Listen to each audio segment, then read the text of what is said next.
Hey. Oh.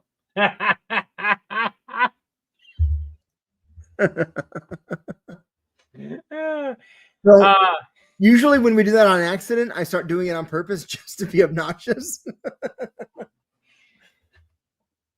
all right, so we are live right now. We're just waiting for people to kind of shuffle in. All For right, those of cool. you who might be watching this later on, hey, it's Leo with Member Solutions. How y'all doing?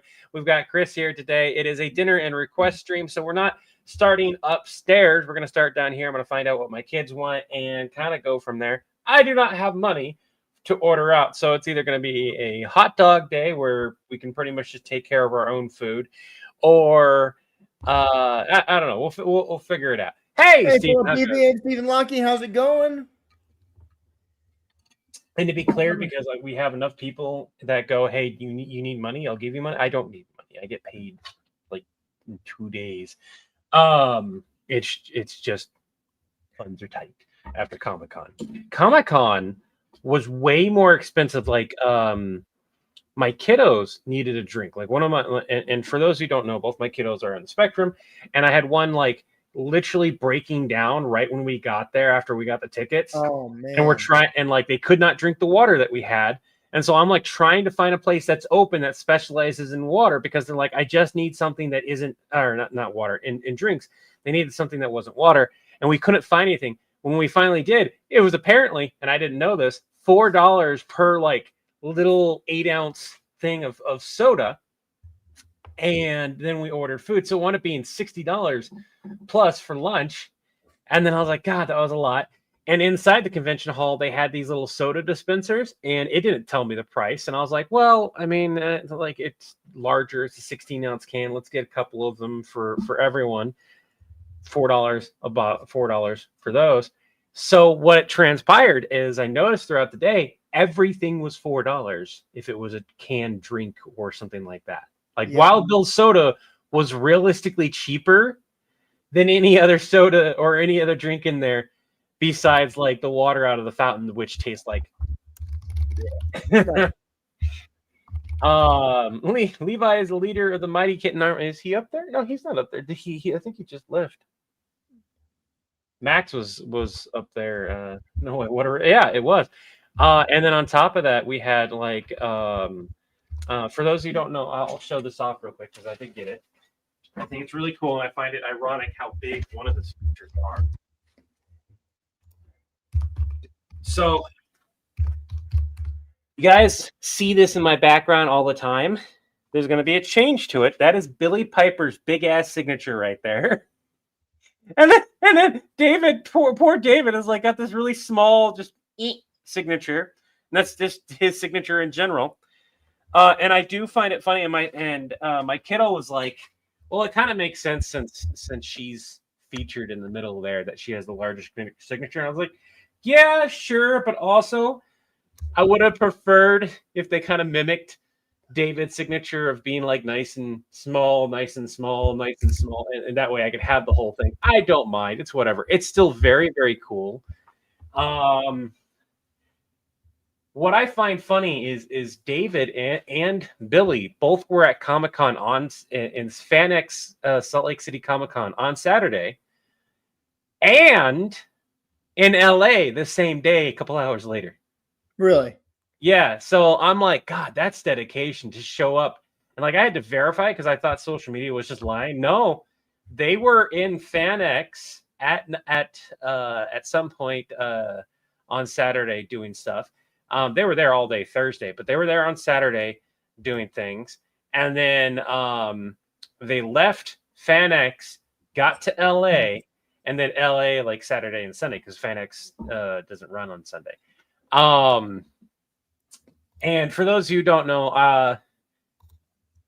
I'm choosing to tell you the good parts of FanX while also bitching about how much it costs.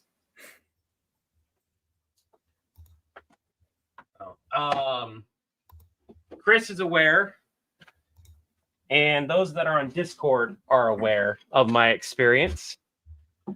I don't know what Chris's decision, and I don't think I told you what mine was. So I'd like to at least tell you why you're here with the audience. I personally unless it is for villain sport specifically, and there are caveats to that, will never go to FanX again.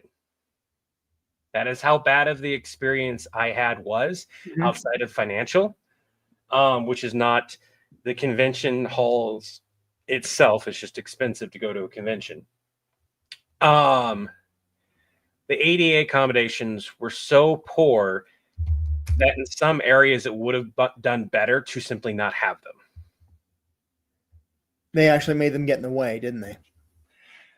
We were in the photo op area of the Yeah. ADA area where to sit and wait to get into another line. I'd like to point out, you could sit in an area if you were ADA to then get called into the line, of which then you had to wait again. And I'm glad we didn't go Friday and Saturday because we spent 4 hours in line, in different lines at Comic-Con 4 to 5 on Thursday. That was doubled on Friday and Saturday. Apparently, there was like anyone that had ADA, nothing but complaints, unless they bought VIP, and even VIP ADA had issues. Because again, the area, going back to that they had that you could sit down if you were in a wheelchair or just needed to sit or whatever, was so small that people got stuck. Like they could not turn their wheelchair around. People were like trying to figure out how to maneuver around it. It was not good. And the same thing for their getting into the vendor hall. Underneath these stairs, they created a ADA hallway. I do quotation marks. And it was the same thing. It was just a blocked off area. And people were like, no, I'm just going to get stuck in there again. So glad you don't care about meeting celebrities. My meeting with David Tennant and Billy Piper was absolutely fantastic. The photo, once we got through the line and everything, which I've been in pain for a few days since Comic-Con, which hasn't happened since the last time they didn't have ADA accommodations. But my experience was not bad meeting them. Like both of them were very awesome. David Tennant was doing his best to talk to people. Billy Piper, despite having a very similar line structure, it was done horribly, mind you. But despite having a similar line in length, was very talkative. Where David's like, I'm trying to pay attention to you, but I've got a million other people to meet and do. Yeah. And like he has very short conversations where Billy is like, let me talk to you for 20 minutes because I just want to know everything. And that's awesome. But also it made the line take much longer than David's. Like I was in David's line to get his autograph for much less time than I was in Billy Piper's. And part of that was, again, with David, you had to wait in a line to get a ticket to then get into another line. Yeah. And then go to there. So it was still like a 20, 30-minute wait. But I spent like an hour in Billy Piper's. And that's just for the autographs. That wasn't even the photo op stuff. And then the lines for Wild Bill's soda, there were multiple times that we'd get over there to go get a refill, and we were like, I'd rather go thirsty. When I went to GalaxyCon in Raleigh, North Carolina, it was similar. They had, first of all, they had way too many vendors for their space. When I say this, I'm not kidding. I could stand in the middle of the aisle. I got to move back to do this. And I could do this, and I could touch both booths. That's a fire hazard on either side. And this is the largest convention center in Raleigh, North Carolina. I literally could reach both booths. There were lines of people walking past each other. It was just standing room only. You couldn't get through. If you wanted to talk to people, a lot of booths set up their tables staggered so that there were actual like indents. Like you'd walk past the table and they had one table pulled in further. So you had space to step in and actually try to talk to the people at the booth and not be in the way of the crowd. The celebrity area was dramatically smaller. They had ADA lines that were maybe this wide, like a little bit wider than my body, not nearly big enough for a wheelchair. And people were sliding wheelchairs in there and being told you need to stay in the middle as much as you can. And it's like, my wheels are both on the outside of the tape that you guys put down. And I mean, like, the only place to walk really was in the aisle, which was the same width as between the vendors, between the tapes. If you walked through the tape around people when there was no one there, you got yelled at by the handlers, being like, get out of the lines, get off the tape. And it's like, there's nobody here. That's an empty celebrity booth. It was insane. And that's give me a second. Let me close out DaVinci here so I have some more processing power. That's insane that it has been that difficult. In general for a lot of conventions. And this goes to the caveat of like getting invited. Unless Chris says 100% like, yes, we're gonna go. One of my stipulations for getting invited and going to FanX is I'm going to pick the ADA accommodations that at least our fans will get. Yep. And that is making sure that the space between, like, we didn't have much issue with how much space there was for people coming in there. But like, I saw some of the areas, the same room that we had, it was much smaller this year. Like, there was enough space for like a single wheelchair area. They crammed as many chairs as they could in each room for the panels. I remember when we went, like, there were multiple times that I was trying to find you and Raven and Brio and Tobias, and you texting back and you'd be like, we're in the quiet room. You all had to go there over and over and over again. And it used to be there was 2 quiet rooms. One was upstairs and one was downstairs. But when we went, there was only the one. And I hate that they took that away. And I don't even think they had a quiet room this year. And again, I did not. What is someone with sensory overload supposed to do? They had areas that were just like out of the way with regular seating. I will say the seating was more comfortable in the regular areas, but it was more like this is done by the hotel versus like the convention center setting something up. And what we did most oftentimes was go to the hotel lobby. Okay. That's where we would meet up. That's where we would go sit down for a little while. And yes, it's like clear the fuck out of the way, but it was no different than going and having to go all the way upstairs, all the way to the back end to the quiet room. Another thing is the ADA had very specific locations that they could go into, and there was only 2. One in the front, which I'm going to say this pissed me off. There's no longer a wheelchair entrance to it. What?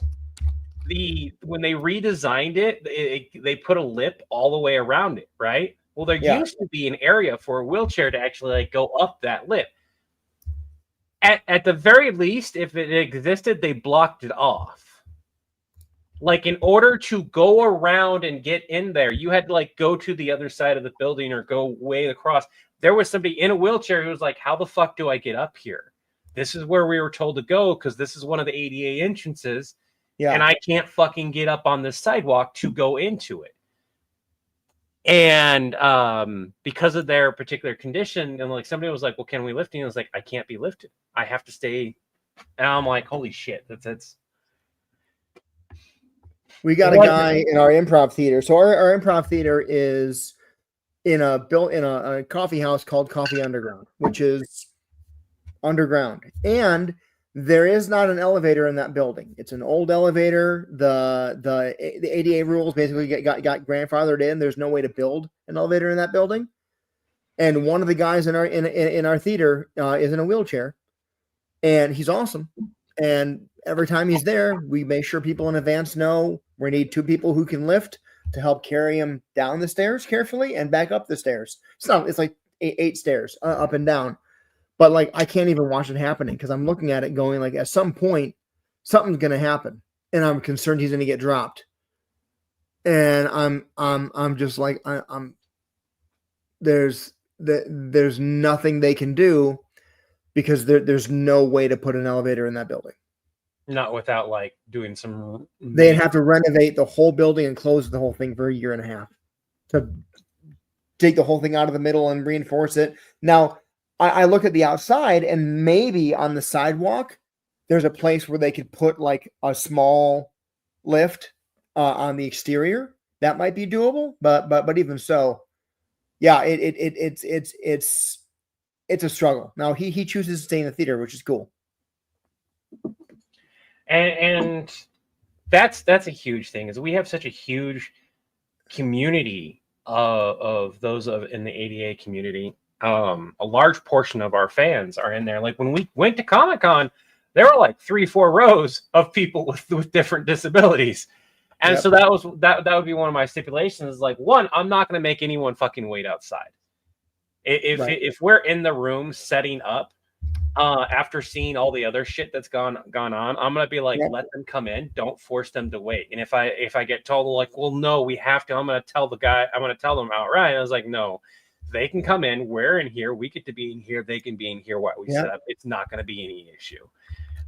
First 2 rows will be dedicated specifically for those that need those accommodations, and then anyone can sit anywhere. And I don't care what type of line. I don't care. It's like, let the people who need to be let in first. I don't care about gold VIP or anything. Just let them come in.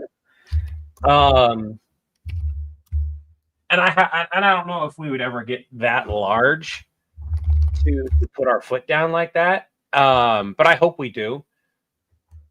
I hope we get large enough that we get told, hey, we'll pay you to come over here and we'll give you this big space and everything. And I go, this is what you're going to do, because a good chunk of our community needs these. It needs to be accessible. And if it's not, we're not gonna come. No. At least not both of us. No, because it's I don't want to put anyone through the bullshit of going to that convention specifically just to see us, just to have them have such a horrible experience just trying to get to us. Yep. No, I agree 100%.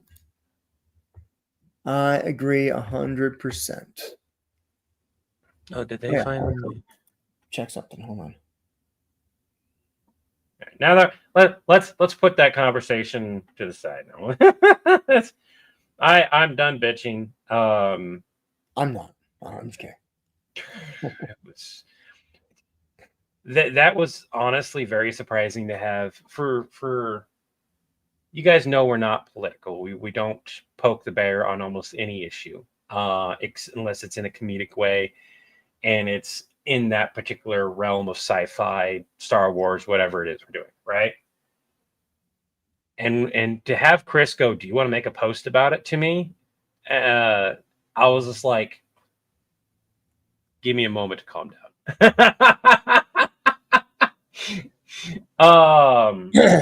To me, that was huge for Chris to say that to me. That I am so happy, and I'm gushing here on Chris a little. That sounds wrong. Don't no one clip that.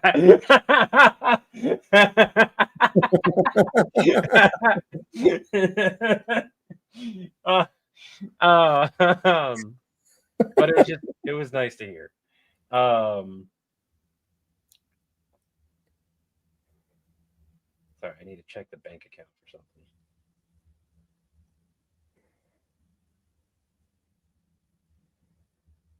That's odd.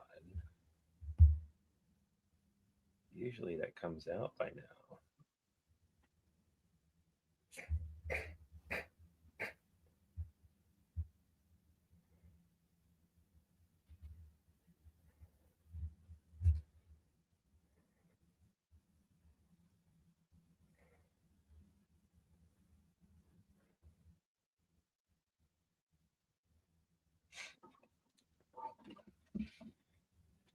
Clip it.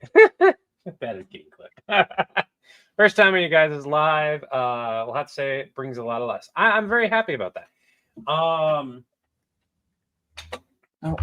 Currently, my mind has been trying to learn a new editing software, and I hit I'm taking a master class for it, and I hit like a roadblock at the 1 hour marker, and so I'm having to rewind and look at it, rewind, and try to like figure out how to mimic how he's doing it so that in line with it. And it is good because I'm learning what the buttons do. I'm taking notes, all that stuff. This is not my normal method of learning. And so it's grueling to begin with. And Chris is aware that I've been doing this for a couple of days, and I've only made it to an hour of a 5-hour course. And that's to be fair. The first day I spent most of my time trying to get the software to work. So I had no spoons. The next day that I had, when I finally sat down for what I was going to be another hour of sitting there just focusing on it, within 15 minutes, I hear my kiddo just pacing back and forth upstairs. And I can hear the floor creak, and it's not bad normally, because normally somebody's just walking, you get 1 or 2 creaks. That's it. But creak, creak, creak, creak, creak, creak. I'm like, shut up, go to bed. Eventually I had to give up to just go upstairs because they were just not able to sleep without somebody up there. And so whatever. But today I made progress. Today I made a good chunk of progress, which is nice. So I don't play Dying Light. I don't play the game. I don't even know who Kyle Kane is. Did you find that shirt, by the way? I haven't looked yet. Today's been kind of nuts.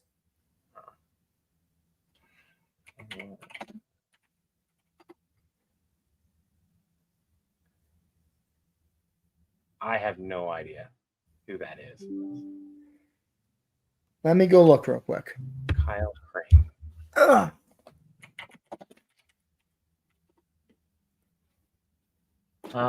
Protagonist of Dying Light, the following Dying Light, the Beast is also, yeah, I have no idea.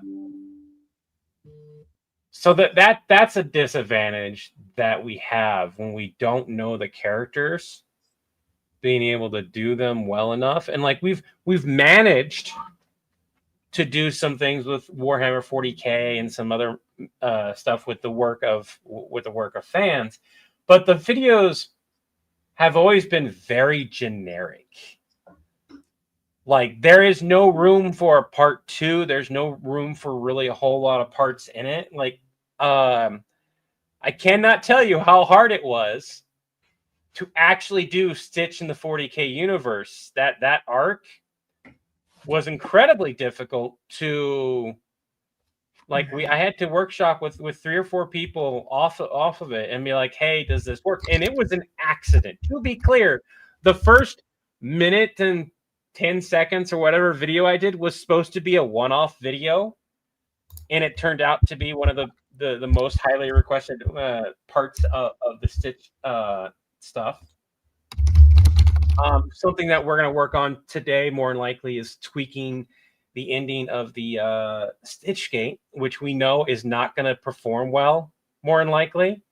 And I hate that, but the reason why is each part has been nearly a month. Like, no one wants to watch part 2 of something when part 1 was posted a month ago. That's the struggle. Yeah. And so, like, again, the next arc of Stitch is going to have like 90%, like, its bones more thoroughly written out before we even move forward with it. I had all of them were the same cost except for the Wild Bill soda. All the drinks from the people outside the food stands, food trucks, were between, if they were in a can, were like 8 ounces, 8-ounce cans. But the ones in the convention had 16-ounce cans. Still $4. Now, the specific areas that were like drink mix stations and everything, they had different prices. And it would have been great to get those. We never did. But yeah, all the like cans and bottled water and stuff was like $4 a pop throughout the whole convention area. unless it was a drink specific place. Now, I paid $12 for a day to fill up. I paid 22 total because I also got a lid and a straw, a new lid and straw, for Wild Bills. But it was $12 to get a refill that I could fill up as many times as I wanted throughout the day. And the $12 was worth it because I filled it up like 6 or 7 times. And it was a 12-ounce, or yeah, I think it's like a 12-ounce can is the one I've got upstairs for it.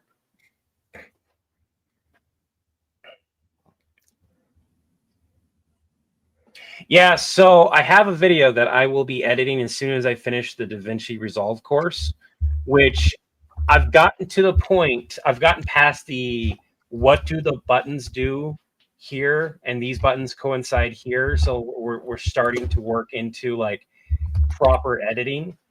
And then we're going to get into like color grading and stuff like that. So I'm doing things I've never done before, which is why it's taking me so long. And I'm doing it in a software that, in all honesty, is as user friendly as you could possibly make a software. Like DaVinci Resolve, one of the reasons why people go to Adobe is because it's user friendly. It really is. It's also very expensive in comparison. Well, and DaVinci also, I mean, it's the color grading and everything, the way what it does what it does better than any other software. It does. And once you understand it, it's fast. But until then, yeah, it's like learning how to ride a unicycle. Want me to mute? Huh? Oh.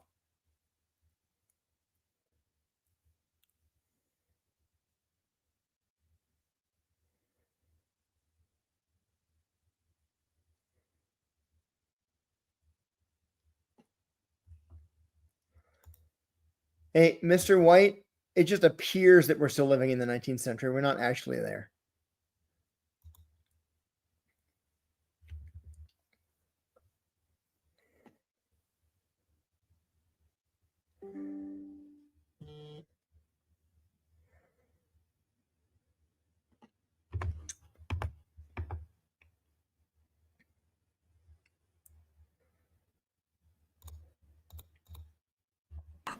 Sorry, Kayla was just asking some questions. Sounds like GIMP, a pain to use, but once you learn it, it's wonderful. Yeah, my spouse has mentioned that too. So it has been a hot minute since I've done anything with Digimon. God, that's a long time. Yeah, too long, didn't read, steep learning curve, but powerful. Yeah, pretty much. DaVinci Resolve is incredibly powerful, just takes a little bit.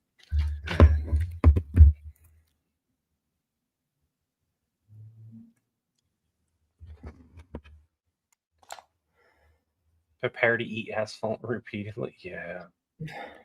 I keep wanting to smack my head against the table because I'm like, oh my god, this is so boring to get through. And now I'm at a point where I'm actively doing things, and I'm like, okay, how did he do this? I got to rewind it because he went so fucking quickly.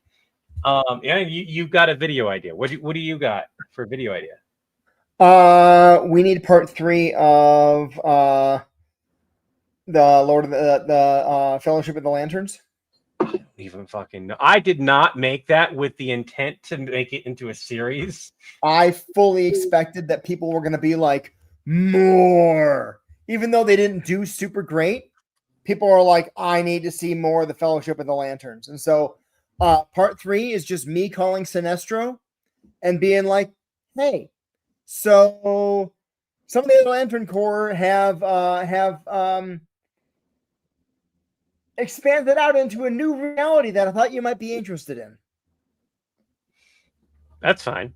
Yeah, that's like a small little skit. And then if he's like, oh, I could always call Atrocitus and see if they want to use Red Lanterns instead. And he goes, fine, I'll go. What does Sinestro sound like? There's a few different versions of Sinestro, so I don't really know.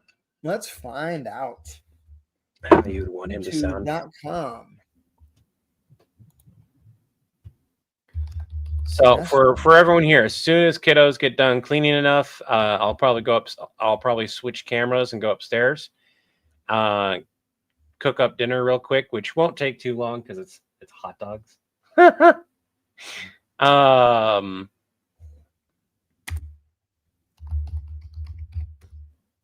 It's probably best known from the cartoon. God, I don't even know.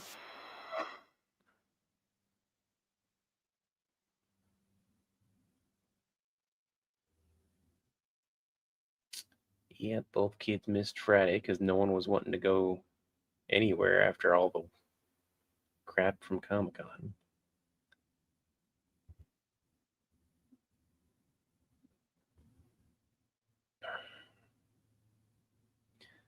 And for those that are Discord, you guys might have seen me posting about looking for an editor. We're on the long stretch of like looking for somebody that's going to be, you know, affordable, that will match our style and all that stuff. Because if we can, being able to concentrate more on making content versus, hey, we made some content, now we have to take, and instead of making more stuff, we have to take time and edit this, and then instead of the spoons. Levi Markin, I hope everything is all right. I've had one of those. It does not hurt. You'll be good. I hope everything is.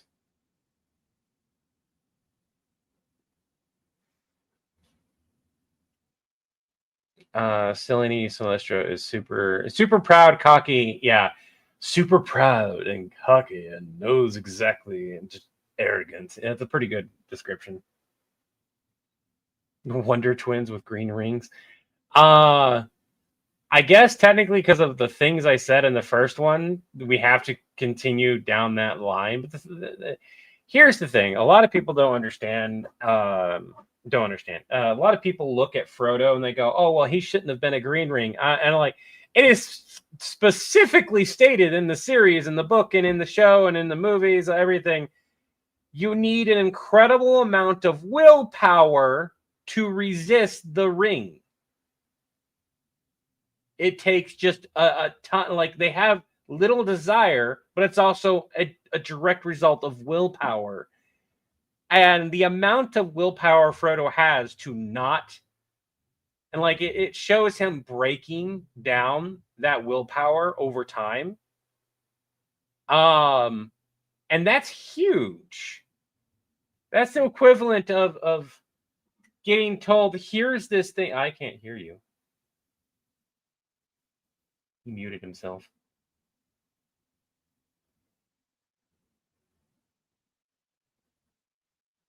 I didn't mute him, right? Like, you guys, can you guys hear him?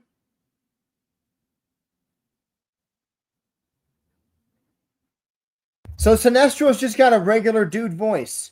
Yeah, just proud, arrogant, just regular dude voice. Only person willingly give up their and yeah. And even at the end there, he almost didn't. He almost gave in. Sam could do it. Sam was not able to do it because he did have desires. I still have plenty of juice left in this ring. Okay. Yeah. I got it. All right, cool.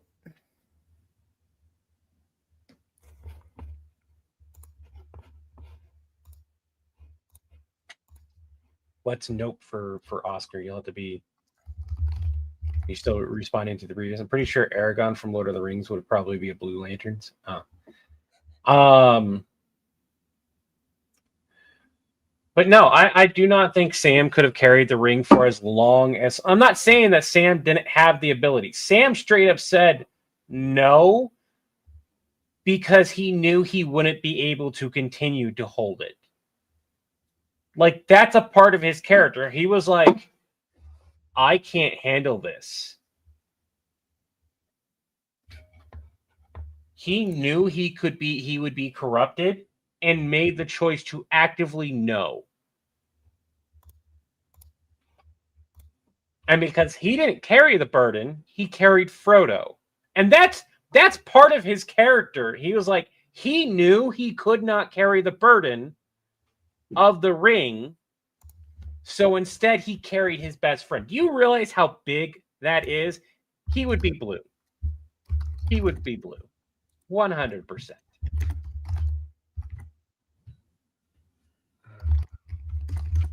I refuse to let people take that away from Sam.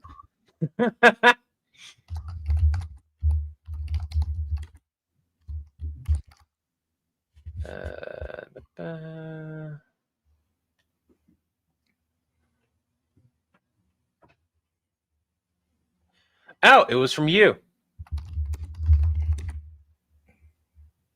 The thing that I was trying to remember about the branding I was talking to you about earlier, that I read, it was protect the brand at all costs. It was from you. You had sent me that. Yeah.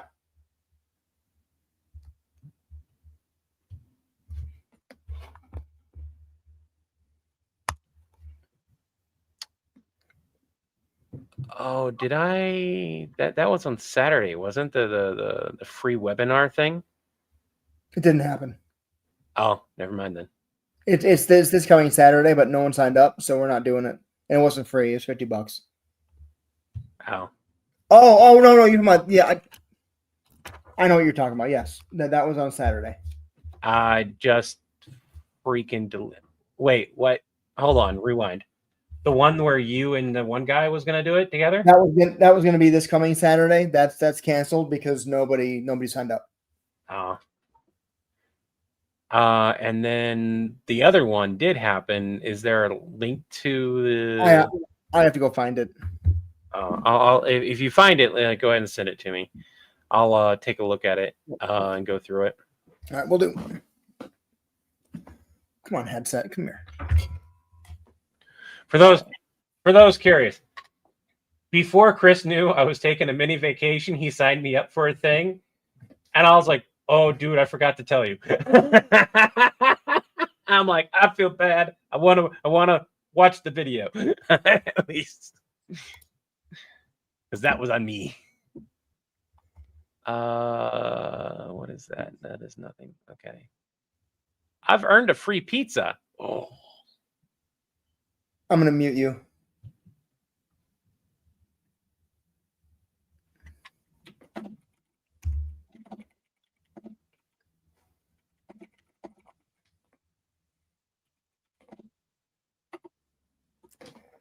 Hey, Sinestro, it's John. Hey, Sinestro, it's John of Villain Support.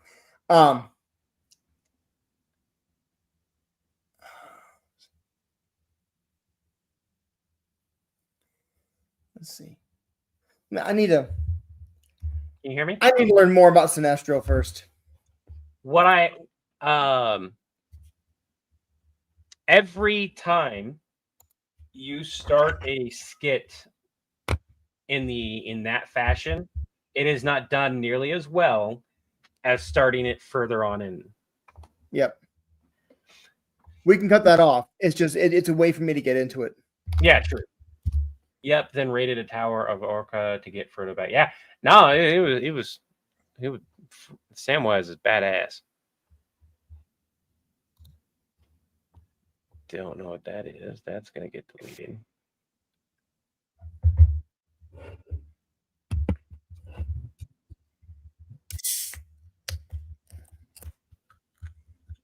Keep that.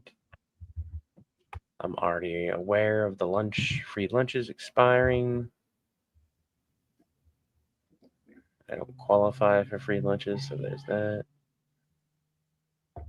I think that's who here has taken a vacation from their work and then have their work cut their hours afterwards. That's such BS.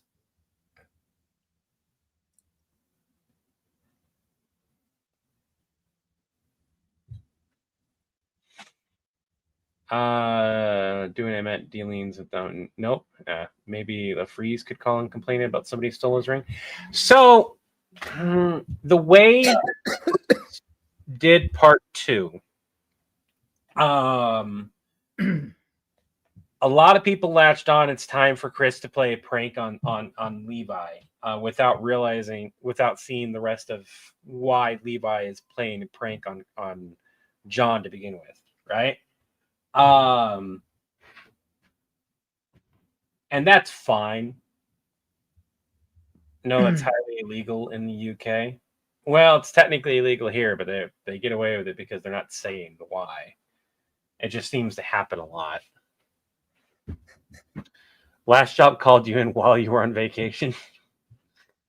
Oh. Why is there a yellow ring held by a giant flaming eyeball? That's a good way to. His boss found out and was pissed.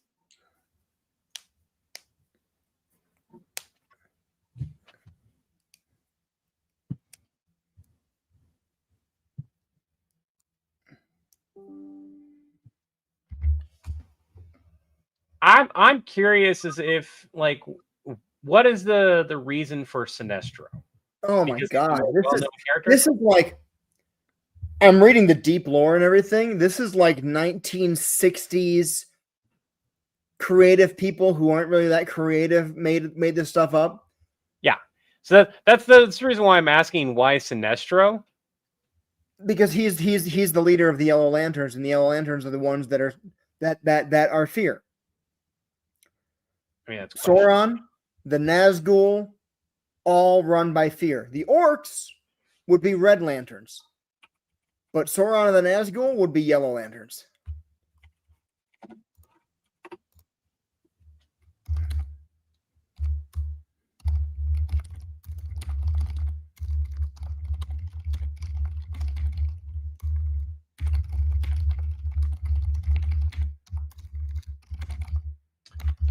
So look up Parallax, who's the embodiment of fear, who's Sinestro was the host of. Instead of Sinestro, try going that route. Although less common of a thing. So I don't know. I already mentioned calling Sinestro in the previous video. So the one thing, this is just this is the thing. Listen to this. So Sinestro was a Green Lantern. Mm-hmm. But he was like a totalitarian dick. And he was Hal Jordan's first mentor, and Hal was horrified by his methods. And he ended up exposing him to the Guardians, who banished him to the antimatter universe, where he meets the Quardians. Now the Quards are the antimatter universe's counterpart of the Guardians. And they hate the Guardians and the Green Lanterns. So Sinestro joins them. And they make him a yellow power ring to use. Then send him back to the positive matter universe to seek revenge. This is the part that frustrates me. Sinestro quickly becomes the Green Lantern Corps' most powerful nemesis, partially due to a weakness in their power rings that prevents them from directly affecting the color yellow.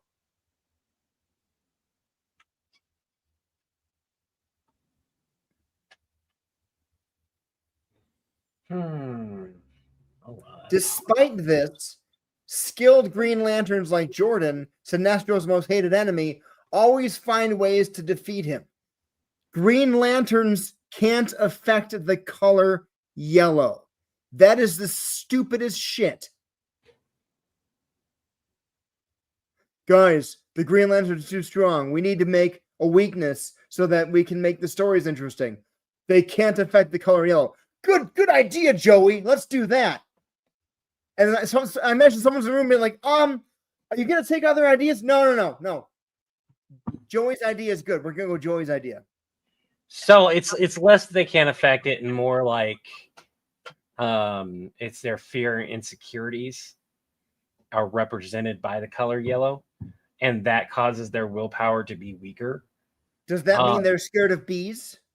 No, it's more along the lines. They're afraid to look at piss? I mean, No. it's really stupid. So, and again, it is very stupid from that point, but it has changed throughout the years. So it's all a matter of like what you. I was gonna go take a look at how popular the videos were. I got distracted by somebody pointing out how did Frodo call villain support, and it's like that's the one you have an issue with, not the other ones. You're asking about how Frodo called what? Why? Okay, so I would argue that's not doing too bad. It's got 56,000 views on it for part 2. Part 1 has 46,000. So maybe we pull up part 1 and 2 here and give it a watch real quick and kind of discuss how we could do the next part. Yeah, I know each one is different. Is all I was gonna do is just call Sinestro and be like, so listen, a couple of other Lantern cores have gotten into a new reality, and I thought you'd be interested. No, John, I'm busy. Well, just give me a second here. Let me, tell him about Sauron, tell him about the Nazgul. No, I'm busy. I mean, I could always talk to Atrocitus and see if he wants to take on some more minions. Oh, and then he chooses.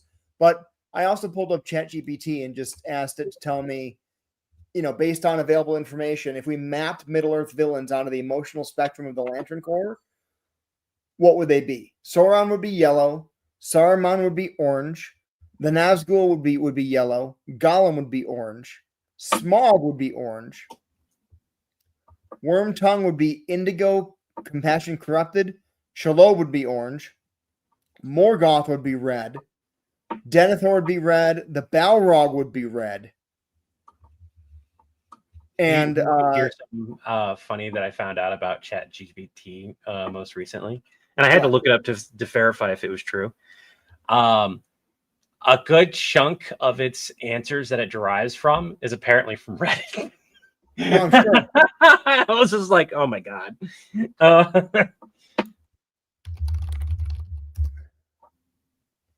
I bet you there's Reddit threads that have already had that discussion.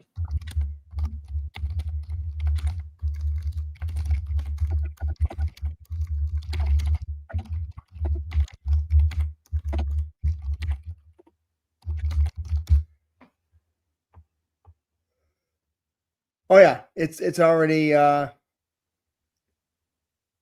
here. It's on Quora also. Per Quora,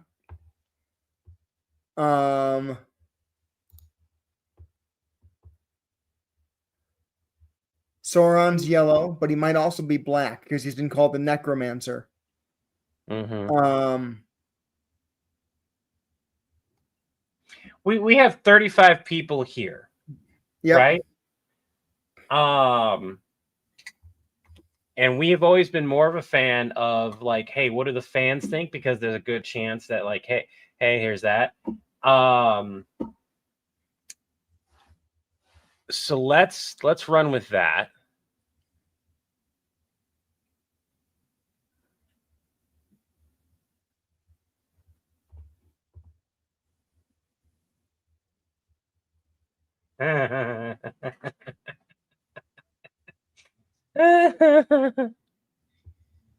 Oh goodness.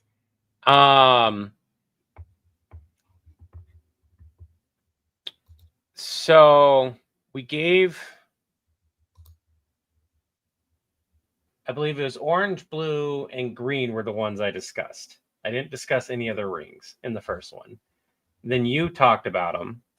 And so right now it is literally just that in-between point of like making a phone call. Story-wise, and this for anyone that's watching, This is the difference between telling a story through social media versus traditional storytelling. When you're telling a story through social media, you have the option to do these more smaller scenes that might not make it in a longer form. But in a completely different way. So like that quick call to Sinestro, making it interesting versus just referencing it. So from a story standpoint, it might be easier to reference that, hey, I called Sinestro and he said this, versus having the phone call with Sinestro. You're right. It would be a phone call with the Witch King. All right, I talked to Sinestro. It's the yellow rings that I told you about, the ones that are based on fear. Yeah, he's on board with coming over there and getting some rings to you and Sauron, especially given, I mean, you guys are already on board with the whole ring thing anyways. I love how you just ran. Yeah. So listen, the rings, they're not just going to make you scarier.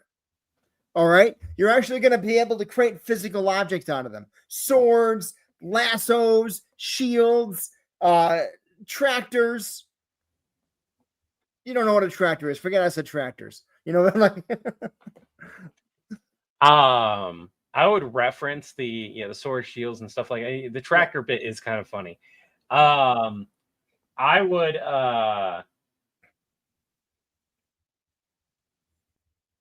drop in there I don't think you can equip the entire orc army with them, because what would the orcs be? Would the orcs wouldn't necessarily be fear. The orcs, I think would be red.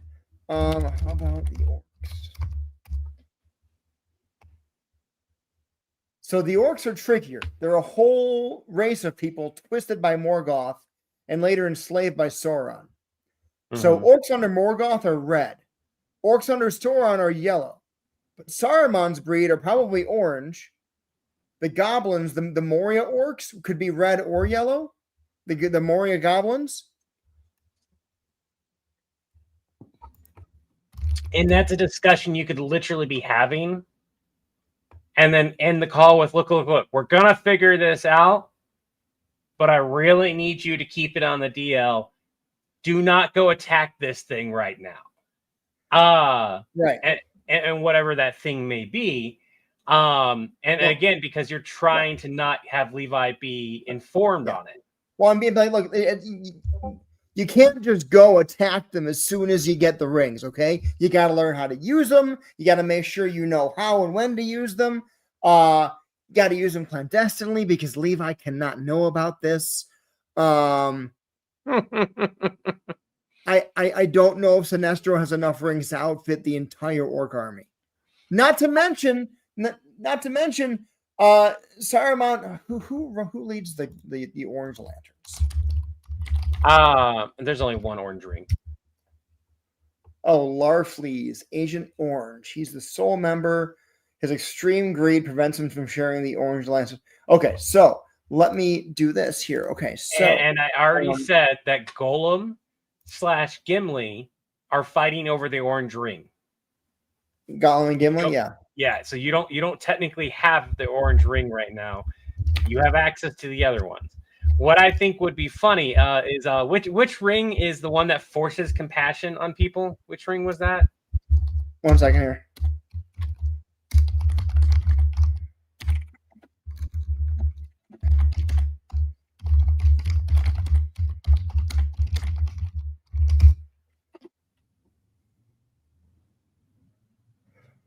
It's the indigo lantern ring. Corrupted compassion. Yeah.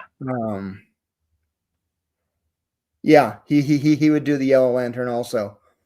The Indigo tribe's forced compassion could tragically snap him into a lantern bearer as a redemption arc gone wrong. Without orange. Chris types loudly. Well, Chris types loudly.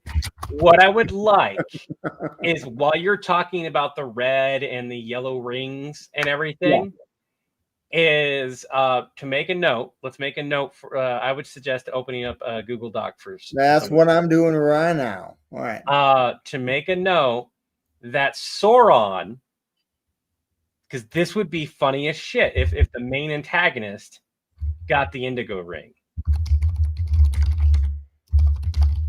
So you have the big bad being forced to be compassionate. And that's the thing that we have to fix. So it's like, see that would be the moment of Levi going and going like, this is why we didn't want the rings there, John. now you got one of the most powerful people in that universe who's supposed to be evil, who's currently not.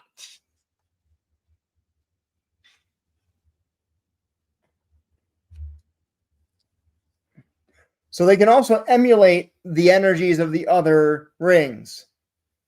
They can copy the other lantern energies.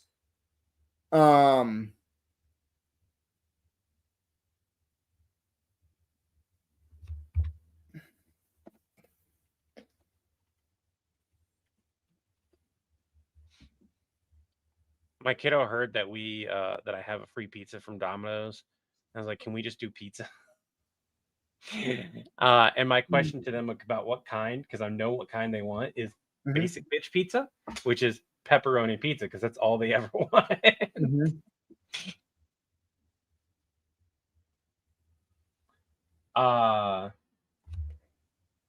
That oh my god, that is hilarious.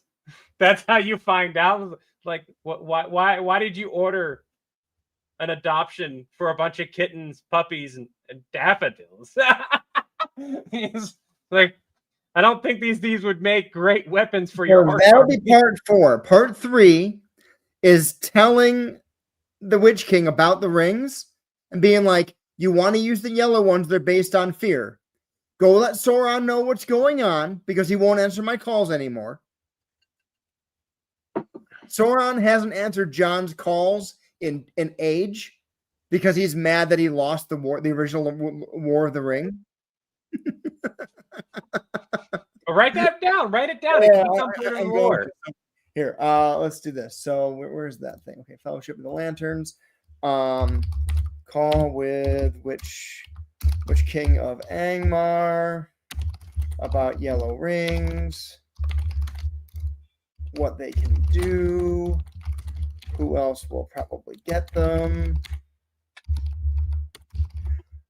Atrocitus will find out. And he'll head there also. So be ready for the orcs to be a lot angrier soon.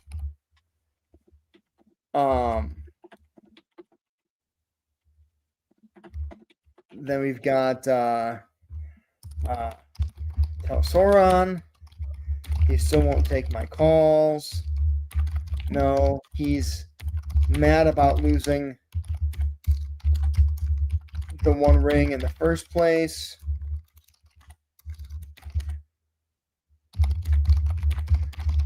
Told him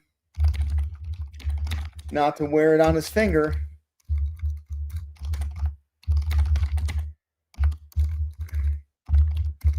When in battle, I said, what if your fingers get cut off? And then his fingers got cut off.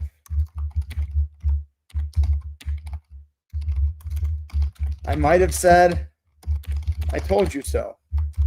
And then King Angmar asks, where the hell was he supposed to wear the ring? I suggested a much more well-armored place. Where? You know. That's where I suggest that's instead of that, like, just have you look down, and let the audience and have that be there. I'll just do this. Where? I'll just go. You know where. It does change size to fit the wearer, after all.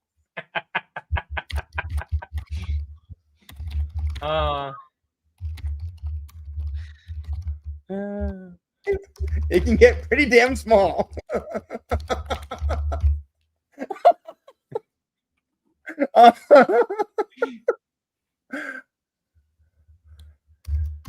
And then, did you say that to him? Yes. Yes, I did. Yeah, I know I type loud. I do Velociraptor typing instead of regular typing, so it's tap tap tap tap tap. What? Hold on. People comment that I type loud, and this is how I type. I literally have like T-Rex Velociraptor typing. Oh, I don't do home you row. don't do this. No, I just That's funny. So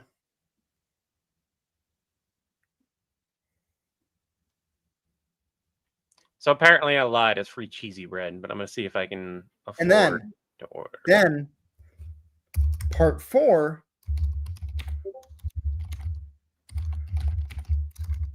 Come to find out, Witch King of Angmar just told Sauron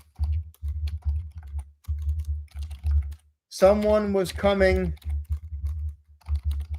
to give him a new ring.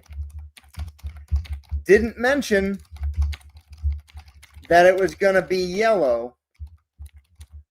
So the first guy that found him was someone from the Indigo tribe. And now Sauron is giving out, what was that quote? Hold on. Puppies, kittens, and daffodils. Puppies and kittens and daffodils.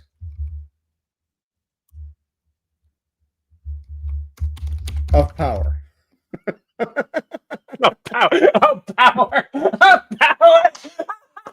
That's what Colleen Sligham wrote, and and it's perfect because you read it. It's Sauron of the Indigo tribe hands out kittens, then puppies and daffodils of power. Why does that say Far West? What?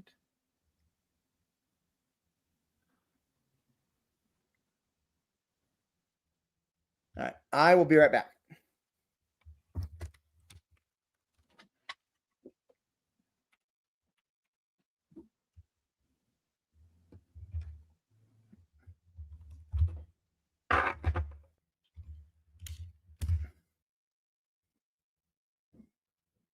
See if I can afford to.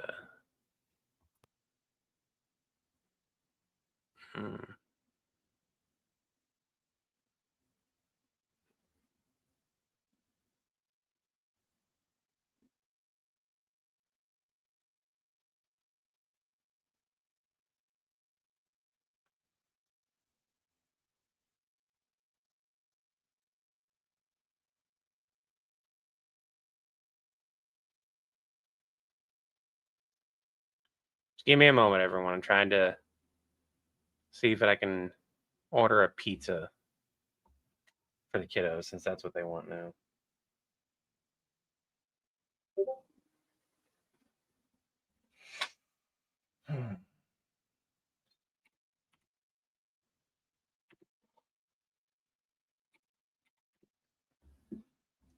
Which would still leave me the rest of the week's meals that I had planned, so that's fine.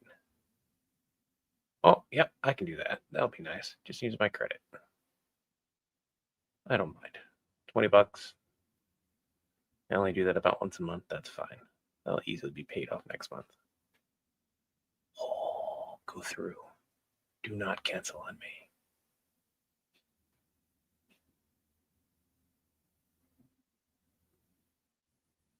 Huzzah! Pizza.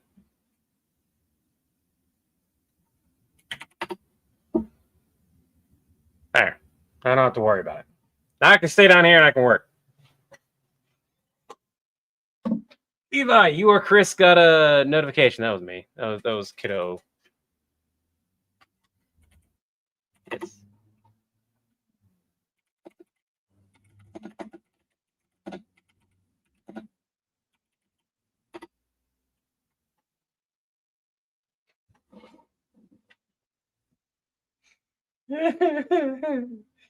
The way I talk to my oldest.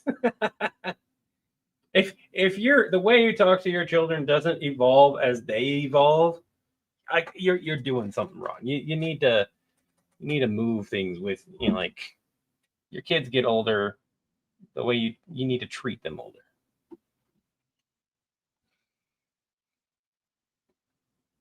You need to give them the respect that they want, and they will in turn give it to you.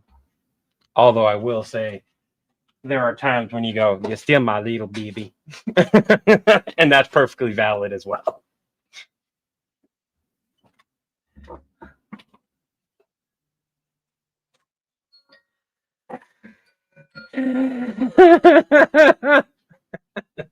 my kiddo roasted me for pineapple. Hey, what's up?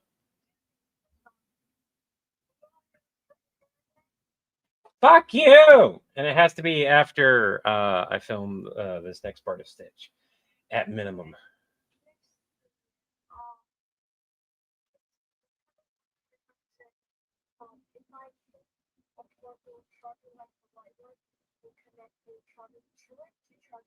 No, you gotta wait until that thing's at least 35-40%, and then you can bring it downstairs on lock in, then you can plug it back in upstairs, and then use it. So wait until it's 35-40%, okay? Bye. My kiddo was like, "You're probably getting Hawaiian for Tobias, and honestly, ham doesn't belong on pizza, so pepperoni is objectively better." Oh, goodness.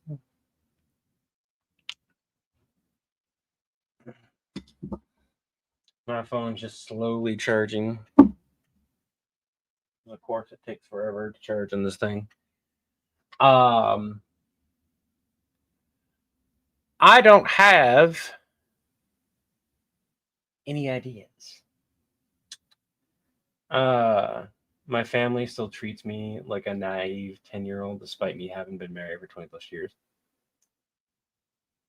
I'm gonna pull Stitch on over here. And when Chris gets back, I think he's working on his thing. What do you need ideas for? Just random stuff. I'll be honest, I kind of burned myself out doing all the videos I did.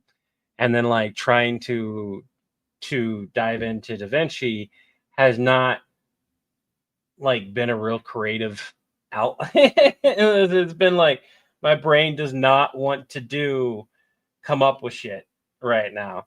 At least in the improv sense. But it is a good idea to dive back into it and take breaks and work on that. So yeah, I don't think Chris minds if I don't make a couple videos, because he wants me to learn this software. But also it'd be nice if I could make a video, just shoot it over to Chris while I'm learning the other software. Because the video that I have that I'm going to be editing is that one, of course. I think I had a couple of videos I did that we scrapped.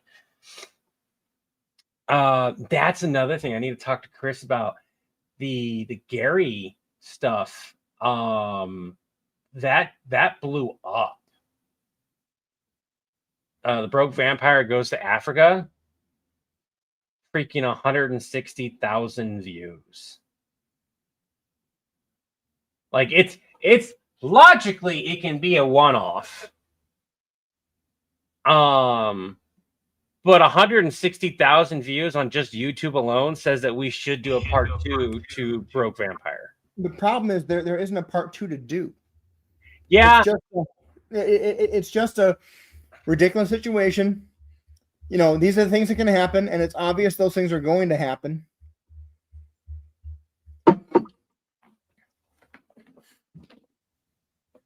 And Gary's definitely that.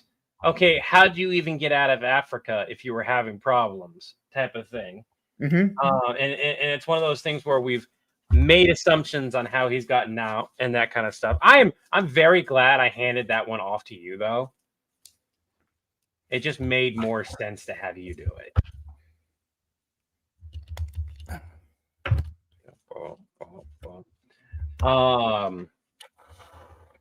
So what was your verdict on the pizza? I used my credit card to order half pepperoni, half ham, pineapple, and a couple other veggies. Ugh. You and my kiddo both. You and my oldest. My oldest was like, ham doesn't belong on a. It's not that pineapple doesn't belong. Ham is Ham. great on pizza. Pineapple has no business being there. And see, my oldest likes pineapple on pizza, but they don't like ham on pizza. Don't ask me. I stopped questioning their taste on certain things. What if somebody blesses a container ship, right? Oh, that's a good question, because traditionally, a container ship, when it's first built and everything, is blessed. The bottle of wine is to bless it. That's part 2. That's part 2. He's trapped on the container ship.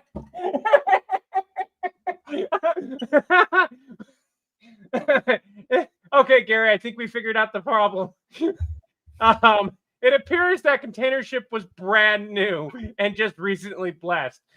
It takes an average of about 10 years for it to kind of wear off. So, I mean, congrats on your new job. I mean, here's the thing. One of the reasons vampires struggle to pass water is because bodies of water are so regularly blessed. Yeah. And him being stuck on a container ship with his coffin and everything, it's just like, as long as no one finds your coffin, you'll be good in a few years. Debbie, I would need more understanding and clarity on what kind of designs you're talking about. Designs of what? Or so, and we've mentioned this before, as far as the selling the design.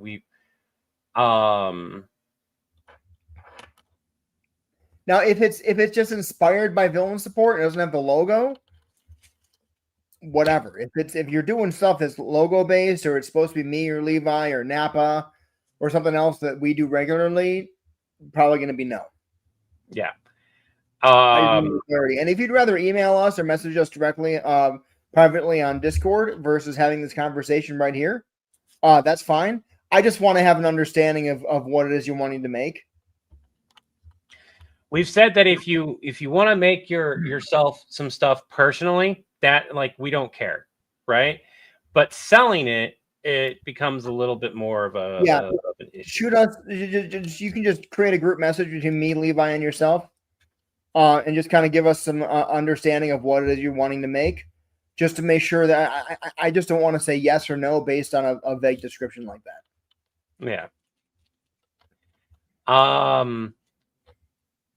But I like that idea, because now we're trying to get Gary back, or, like, we were originally trying to get Gary to Transylvania, right? So it's the trip to Transylvania, and I was like, Gary, you got on the wrong. Oh, that's what it is. He got on the wrong container ship. So he got on a brand new container that was blessed, and he can't get off of it because it was blessed. Mm-hmm. And that's what he's calling. And it was like, I made it to Transylvania, but I can't get off the ship. And I was like, just step off the ship. What do you mean you can't get off the ship? Just step off of it. I'm pretty sure Guy Gardner wasn't Guy Gardner originally a Yellow Lantern, and then he got brought into the Green Lanterns. Oh God, I don't remember. Like, I could have swore Guy Gardner was always green. Maybe he was.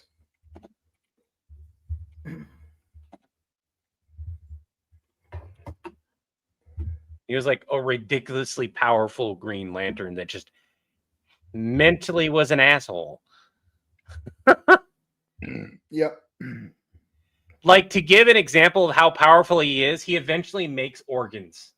Like, he effectively makes himself immortal in one of the storylines. Oh, wow. Yeah.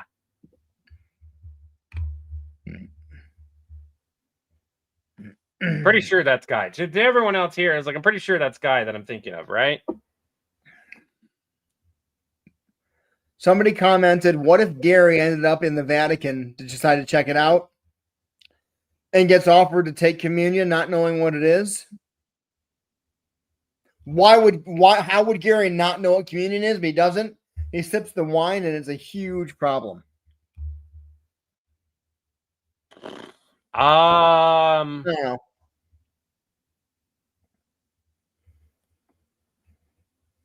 No, I'm trying to think of my lore of vampire lore. Just give me a minute.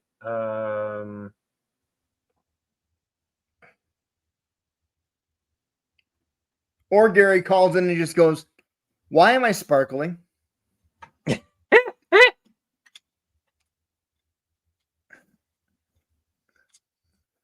Oh, you know what they say, Gary? When in Rome. And again, it's still a you got to move him from one location to the other. So we've got to figure out a way. We've got to answer that, Right. and then we have to have him come up with another. So I think we could easily do a part 2 with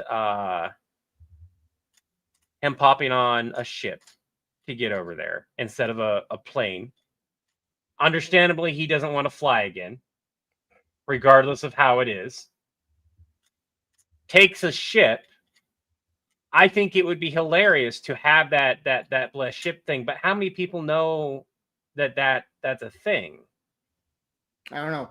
I'm gonna mute you and record this thing here real quick. Go for it.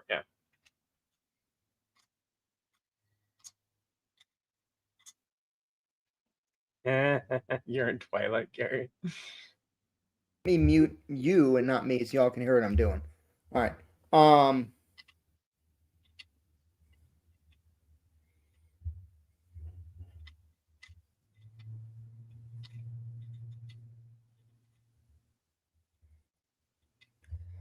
Okay, so the red lanterns and the yellow.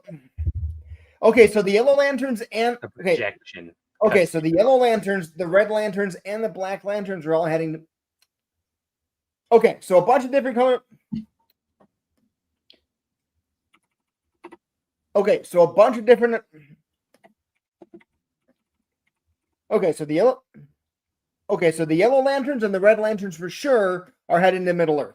All right, you're gonna get a. Okay, so the. All right, so the yellow lanterns are heading to. All right, you're in luck. Oh, tap, you're tap. in luck.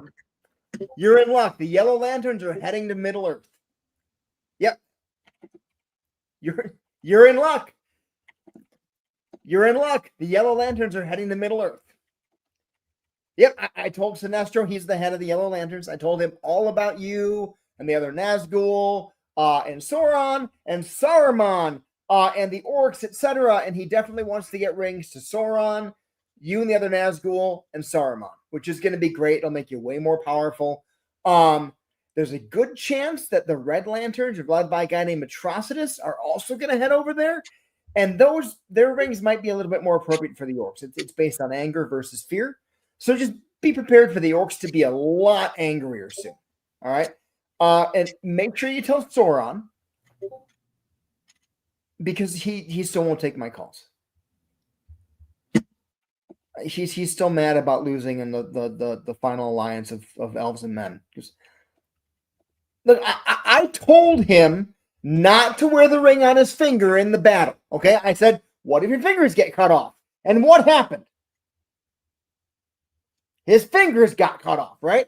Should be hearing about. I might have said, I told you so. According to this thing. At some point after the battle. Well, to not be crude, I suggested he wear it in a much more well-armored place. You know where. It does change size to fit the wearer, after all. I mean, it can get pretty damn small. The currents on the coast of Africa are very strong. The problem with Gary taking a ship from Africa is that Africa has very few ports. And that's a huge thing that, like, I think that would be a great way for Gary to travel, and a great explanation as to why Gary so easily Got on the wrong Okay, ship. the Yellow Lanterns are all right. The Yellow Lanterns are officially heading to Middle Earth. Oh yeah, Sinestro was totally on board. I told him about you and the other Nazgul. I told him about Sauron. I mentioned Saruman. He wants all of you in the Yellow Lantern Corps as soon as possible. He's super excited.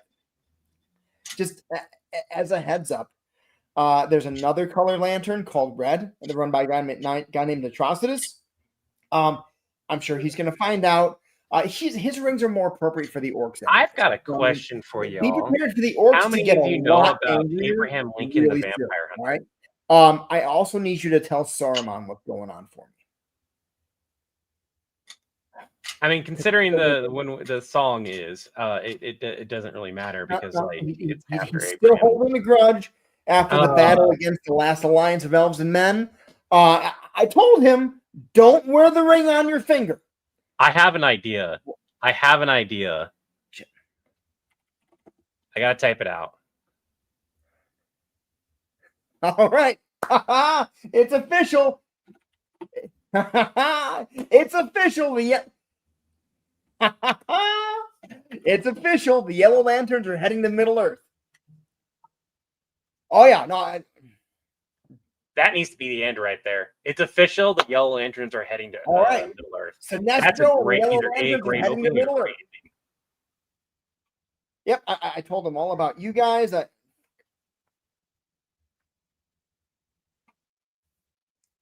Yep.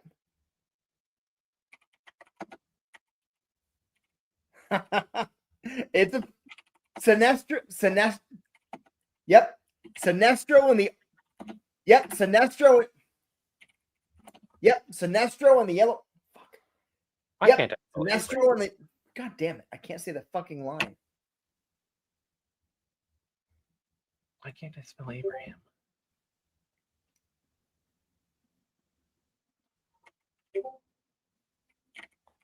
Hey, Witch King, it's John. Da da da da da da. Yep, Sinestro. Spell Abraham. That's such a weird name.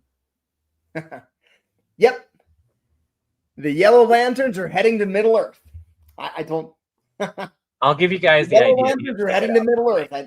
Hey, Trickster. Oh, by the way, if you guys have Prime and you have Twitch, you can and there you can link them and support us without it costing you a dime. Hey, everybody. Don't forget to pop over there, take a look, chat a little bit over on Twitch. The Yellow Lanterns. The Yellow Lanterns are the Yellow Lanterns are heading to Middle Earth. I told Sinestro all about you, the other Nazgul, Sauron, Saruman. He is on board. He wants to get down there and build them. And fuck, I need to script it out. I can't. Can you hear me? Too much specific details I need to put in here. Can you hear me now? Yep. All right. The Yellow Lanterns are headed to Middle Earth is a great fucking opening. Oh, I know. Okay. That has to be the opening. I was like, that's either a great opening or a great ending. I want to do that, but I also need to put in what the Witch King's lines are, so I know what kind of pauses I'm giving. Yeah. How do you spell Abraham real quick? Abraham. What? Do abracadabra, but instead of cadabra, do ham. Abraham.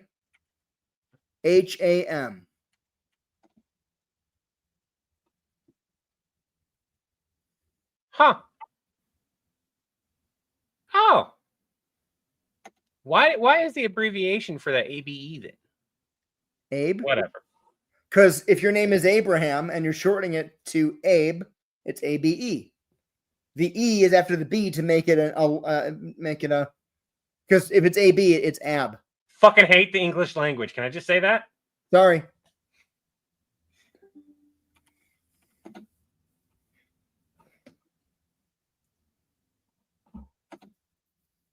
I didn't make it. I'm just good at it.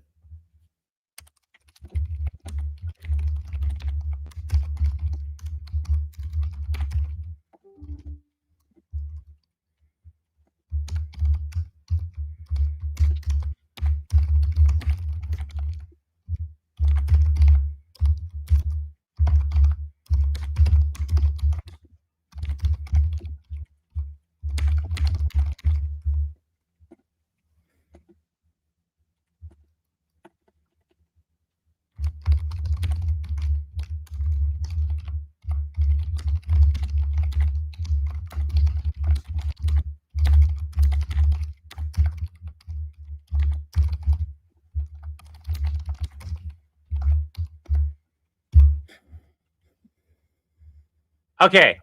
I don't want to distract you from that. God damn it. I don't want to distract you But from you're that. going to, so distract me. Okay.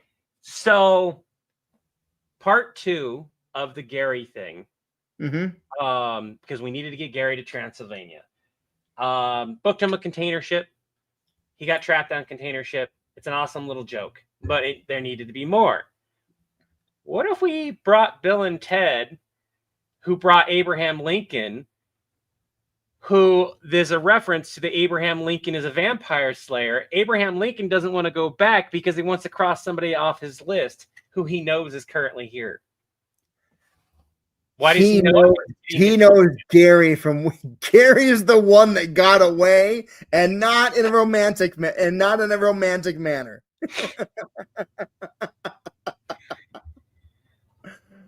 That's what I was right. I sent you a message, but that's what I was writing out. And like I had everyone in here like, what's your idea? What's your idea? I need to know. And I'm like, just wait. So it's this. You're on the phone with Bill and Ted. Bill, Ted, how did you lose Abraham Lincoln? Better question is, when did you lose Abraham Lincoln? No, not how long ago. What year? Can you write that out for me real quick? That's a great starting point. And having Levi know that because how old, like the lore reason of Levi being as old as he is. God, would John know that Abraham Lincoln's a vampire hunter? There's no reason, John. John would know? Okay. Hey, kiddo. Cool.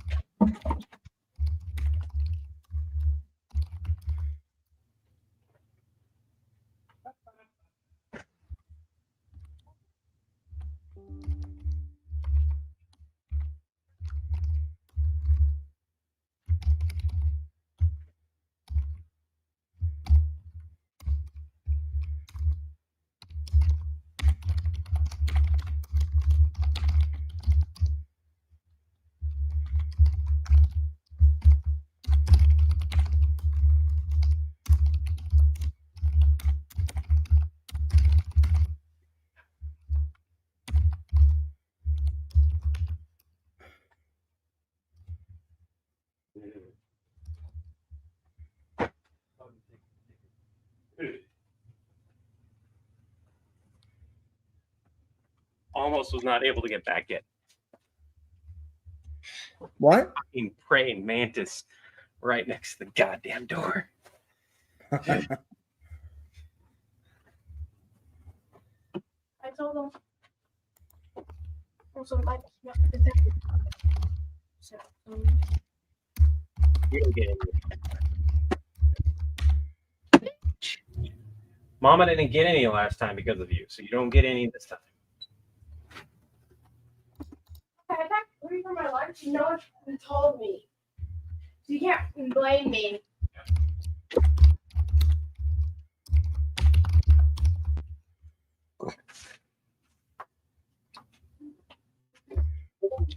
So there's your line. Bill, Ted, how did you lose Abraham Lincoln? And when? No, not how long ago. What year? 2025. Where exactly in 2025? Green bell pepper. He's not gonna eat the pizza. That's where Gary is. That's where Gary. John.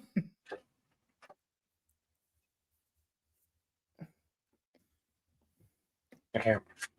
Like, yeah, and yes, John, yeah. And then we need to. That's where it swaps to John talking to Gary. Mm-hmm. John talking to Gary about the container ship. Because that's a.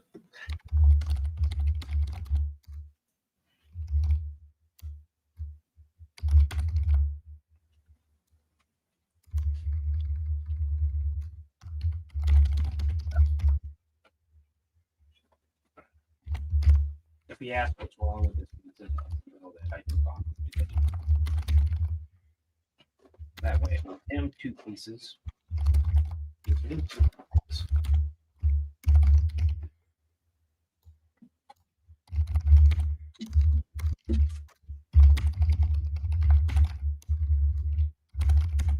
Oh, that's hot. That's hot. Don't play. I don't know how to- Grab one of the napkins.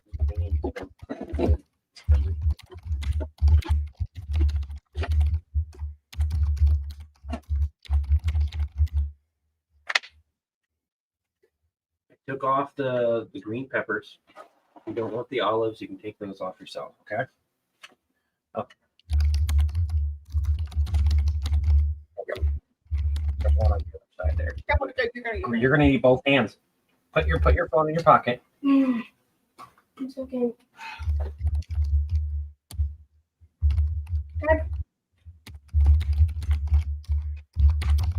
There you go. Gary and the time traveling cargo ship. Paradox. A wasn't actually assassinated. He's time traveling. Yeah, but I love the idea because it uses Bill and Ted, who are known to grab, who have grabbed these historical figures multiple times. Yeah.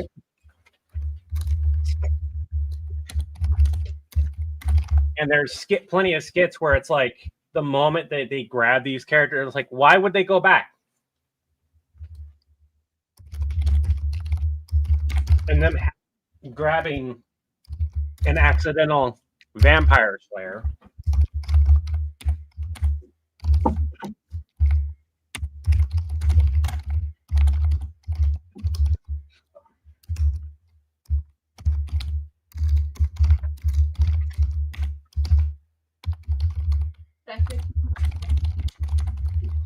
You want to grab a, you know, I'll just grab myself a Coke. You want vanilla?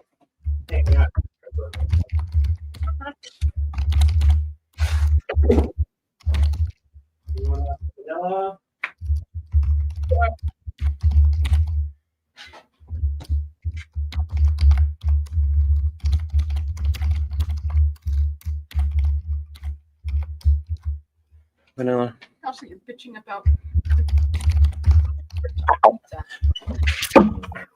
I like green peppers on pizza.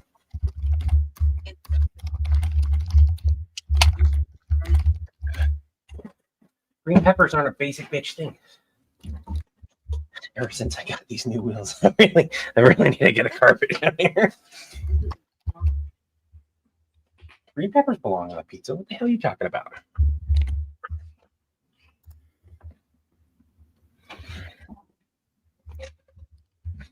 I'm not going to make it overcomplicated for the storyline of Abraham going hunting for Gary. So how's this? So here's what I've got. You can say your line. All right. Go ahead. Well, Yeah. your line is first.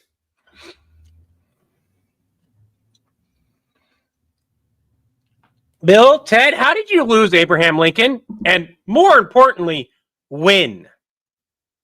No, not how long ago. What year? 2025? Where exactly in 2025? Gary is.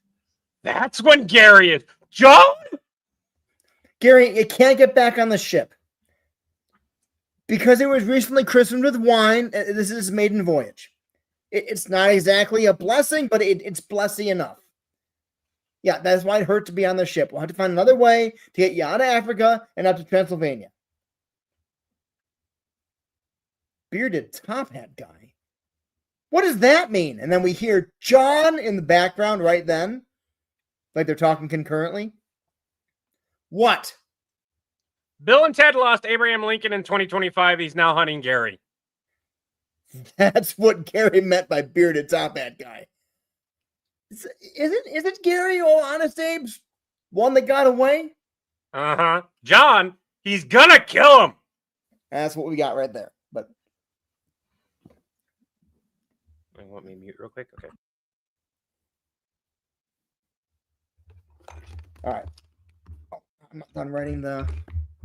I'm not done writing the Nazgul thing. We won't do this, but my kid had a funny idea.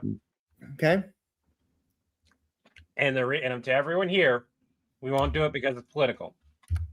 My kiddo was like, "Do you think Abraham Lincoln would vampire hunt Donald Trump?" There's a thing where Trump was a vampire at one Well, point. the answer is if Trump was a vampire, yes, because vampire is the qualifying thing there. Yeah. I mean, failing us. She hates bell peppers. I love vegetables. I love them. Yeah, you do. I love veggies a lot. Yeah. Me too. I also eat asparagus I make it very and Brussels sprouts. good.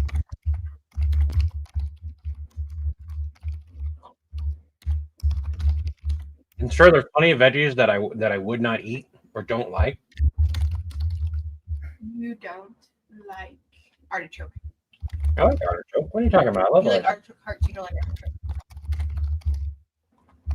There is a difference in flavor. True, I like artichoke hearts. I mean, you like them pickled. You don't like I like them pickled. I like them cooked. I do not like them plain. I don't know many people eating artichoke plain.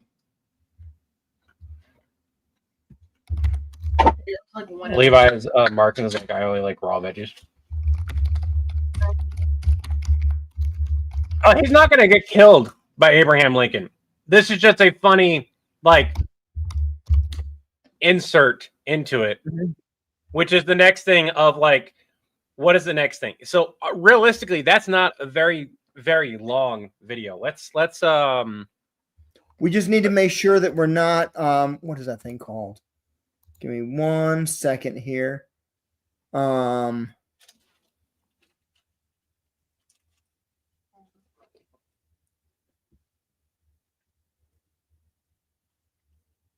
a couple garlic nuts so I can go upstairs and go through the rest of it. Come on. You can just put a couple here for me, like 3 or 4. Or how many? I don't know how many are in there.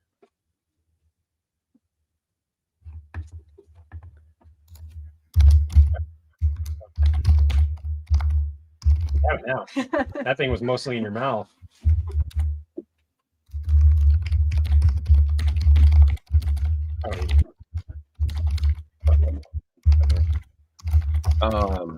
When you get an opportunity, if you can bring me down some hummus and some some veggies, that'd be great. The veggies are already open, that's why. The peppers aren't. They're in a Ziploc bag.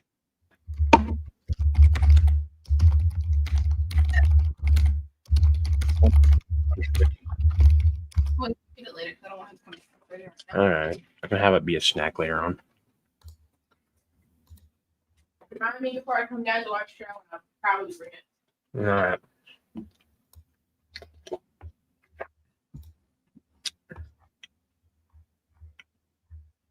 Oh, that's what the line needs to be changed to.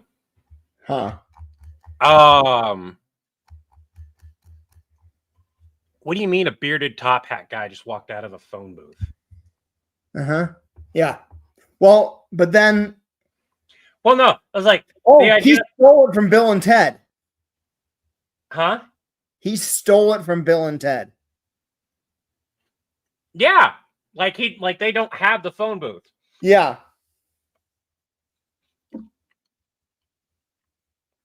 So that line needs to be changed to hold on. Like there's not a phone, like they don't have phone booths on carrier ships, Gary. Well, maybe they're transporting it.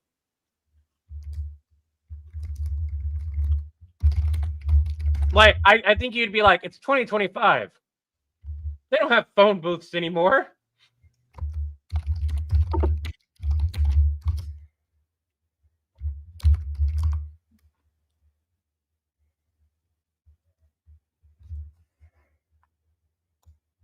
My kiddo was just thinking it was me at the door upstairs.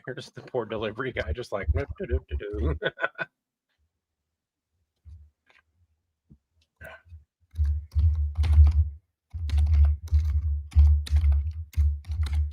That's a good question.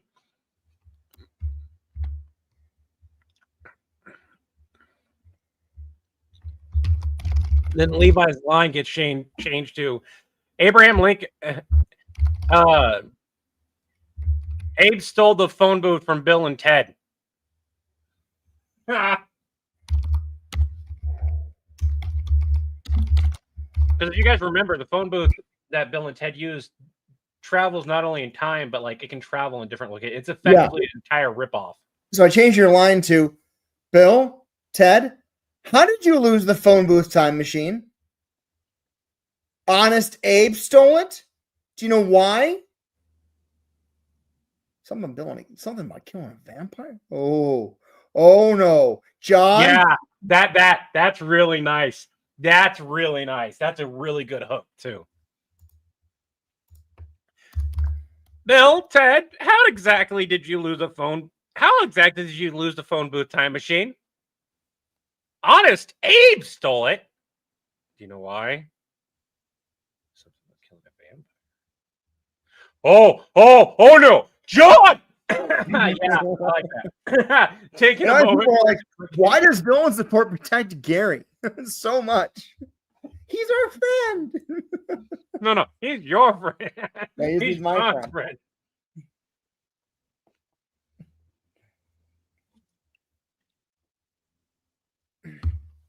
We still haven't established how John and Gary became friends or why John maintains a friendship with this. We will have to eventually. It will have with this incompetent, bumbling idiot. All right, back to Nazgul. You do your thing, then we'll swing back. We'll time this and see how long it is.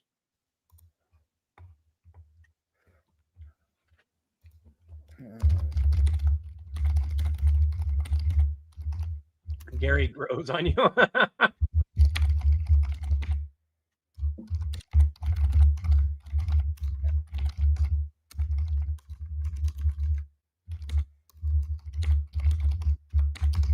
It's Wednesday. It's not popcorn time. Oh my god, I have not heard about the Star Rail in a while. I would have to go. What is Honkai Star Rail? It's an anime, but I don't think I've ever like full on watched it. I think I just heard about it in passing because it was one of those animes that like everyone knew. I thought it was a game. It's not an anime series. It's a space fantasy RPG with an anime art style. Never mind. I'm thinking of something else then. It's an anime game. Yeah.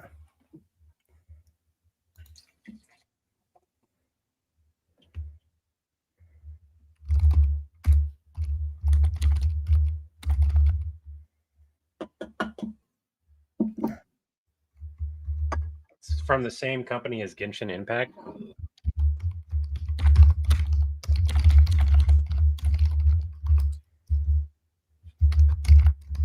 I have no problem with Genshin Impact. My spouse plays a lot of it. If I want to know information, I've got somebody.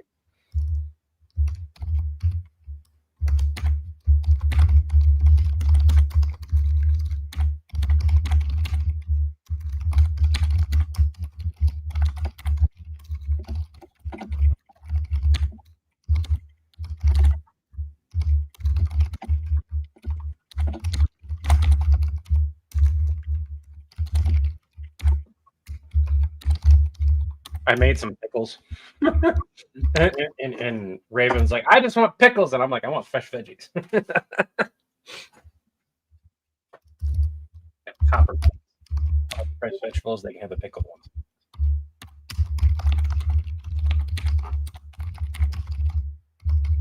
Never mind, they already did.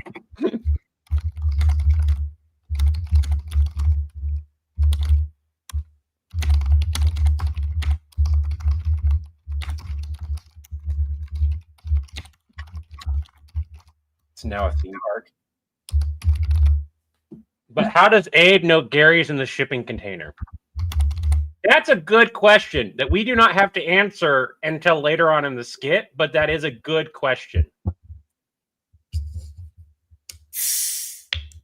Here's the thing.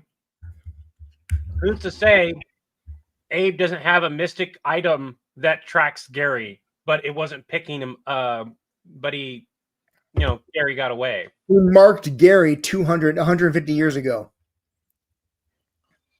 Hold on. He marked Gary 150 years ago, but the mark only pings when they're both somewhere at the same time. Okay.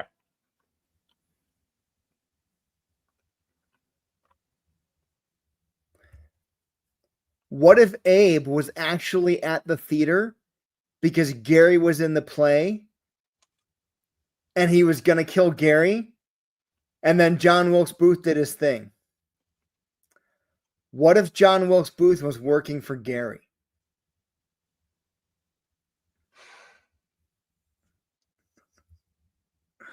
Are we allowed to? I'm going to ask all you guys. Are we allowed to do that? Why wouldn't we be allowed to do that? I like, people have done other things at this point with it. I think that's hilarious. Well, not hilarious. I think that's a great segue to it. Or at least he was friends with Gary and he did that of his own accord. Okay. So I would say write that idea down real quick so we can have it for later. Put it in our Discord. In like the general area or something. Or right there. I'll grab it and put it in the general Discord. We're gonna have to finish this script up real quick and change a few lines about how did he track him, because that makes sense as to why that's a thing.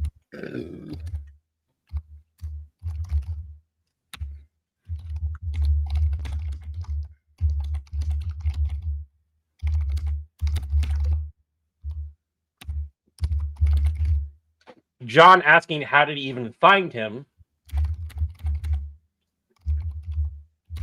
and then Levi kind of being guilty about it would make sense. Oh.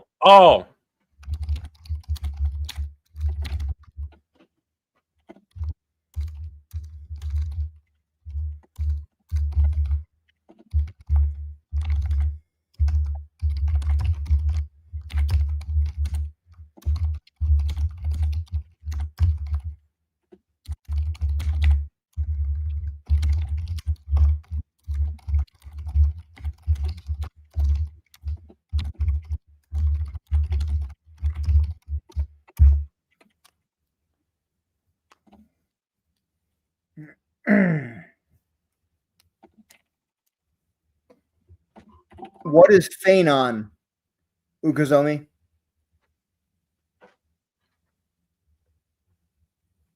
It's part of that that Star Rail game. Oh, okay.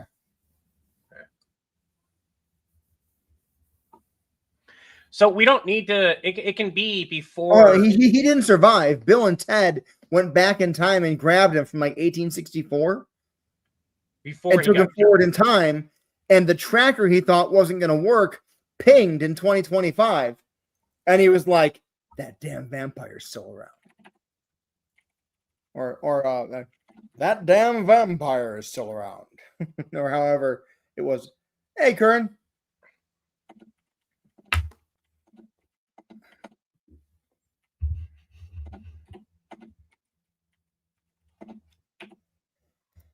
Oh, man.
it's Jeremy Beaver.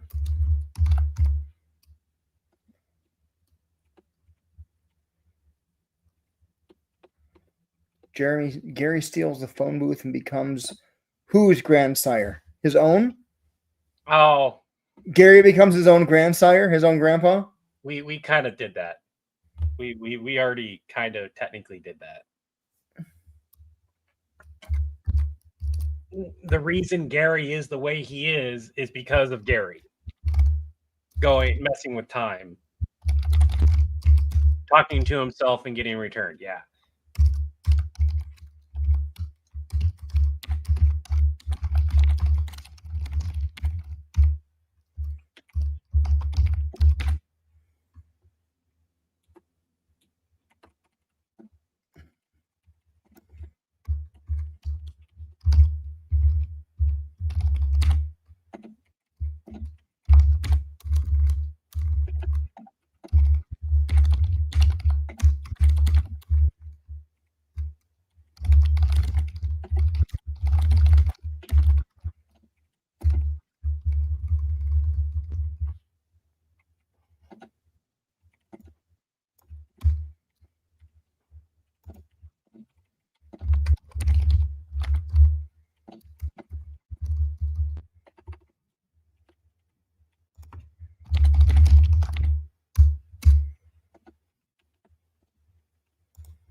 What are the lifeboat? Huh? What was that?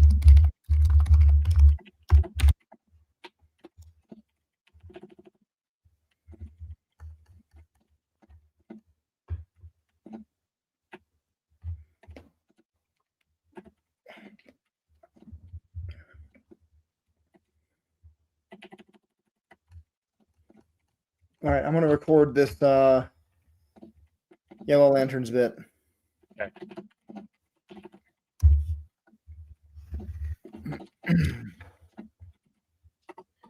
Well, I've had to iron that out a little bit more.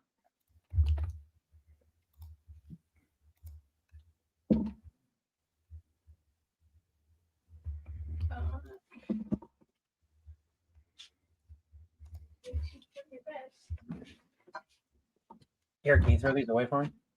What? No. I got the trash can here. Okay, the Yellow Lanterns are heading to Middle Earth.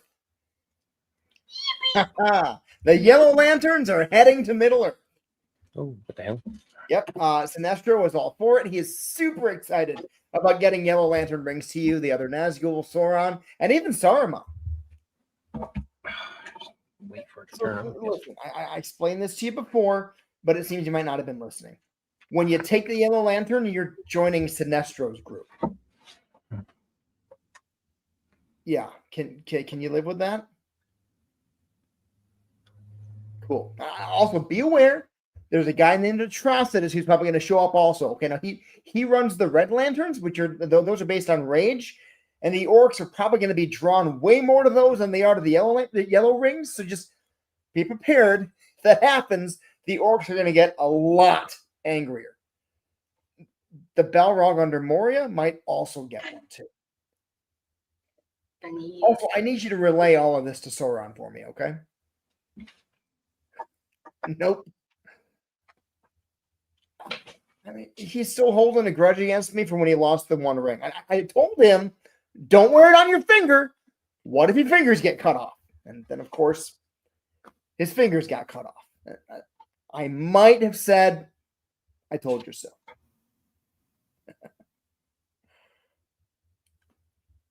Well, I suggested a much more well-armored place.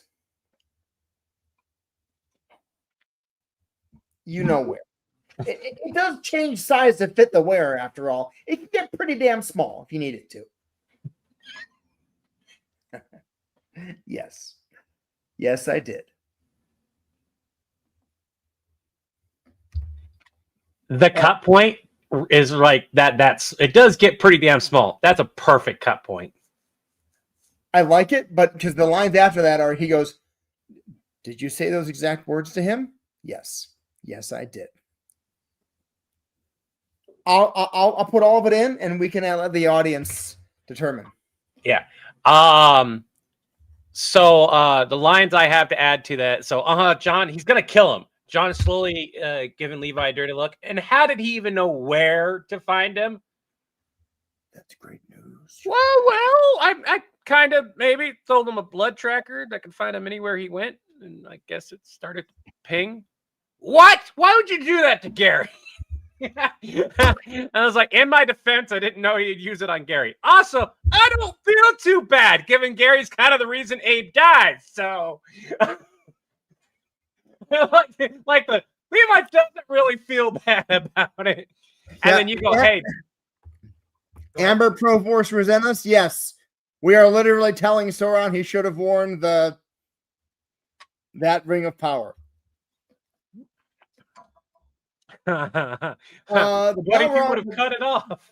The Balrog didn't die till after its fight with Gandalf, and this would have taken place during the Fellowship of the Rings when the Balrog was still alive. Like we didn't establish it wasn't right at the beginning. Right.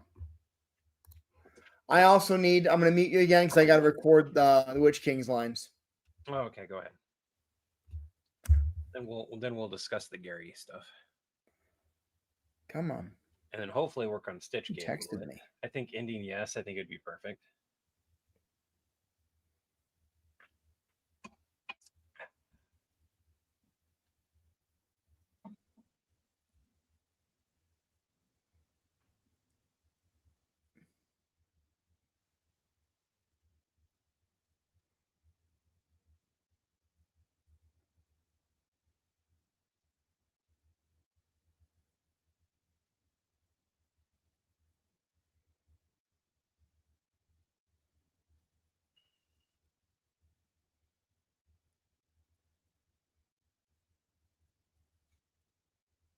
Let me take a look at that real quick.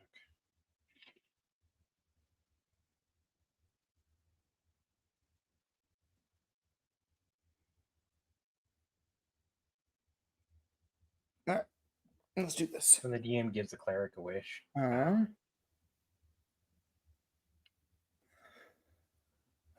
That's great. I love Levi's laugh. I love how many people love my laugh. Saruman to have one. So he's going to be in charge. We need the rings. We need the rings. Saruman can have one. That's not a problem for. That's fine. He's still not talking to you. He's still not talking to you. I'll look that later. No, no, I never asked why. Nicholas, I think that would be funny, but it's also more realistic that he would have like the black ring or something like that. Having him have the indigo ring is hilarious. It's never funny. asked why. And I think that's like we ultimately that's the route we normally go. Like we love parodying and making it funny. Death Battle would be the one that would definitely go and be like, hey, let's give Sauron the black ring. Where we're like, sure, but what if it was this instead? You be more specific.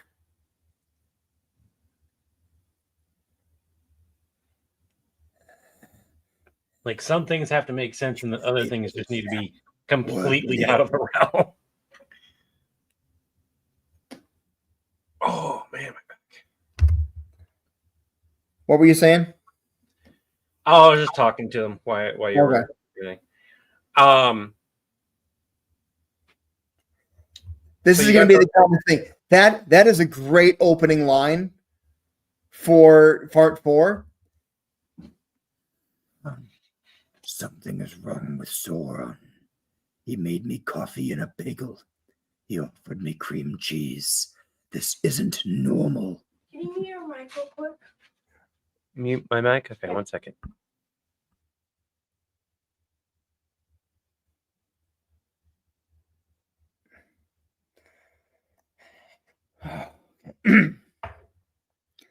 It's easier to do my Witch King voice than it is to do my Napa voice.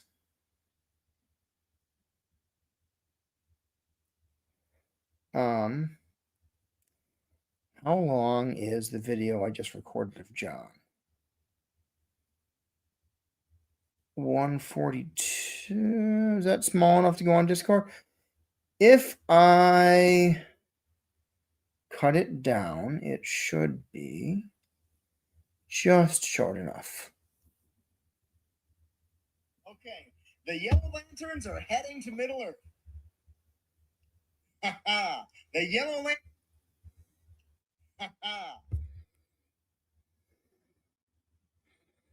The Yellow Lanterns are heading to Middle Earth.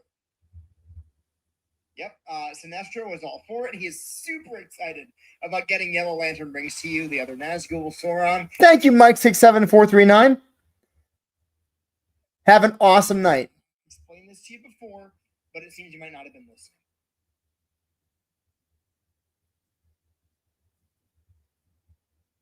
You know where. It does change size to fit the wearer, after all. It can get pretty damn small if you need it to. I gotta go, but love the ideas. Come and stay awesome, guys. Thank you so much. Yes, I did.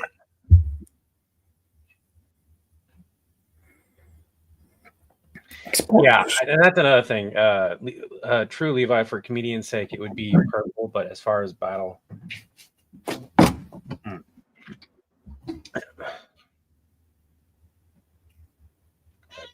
What?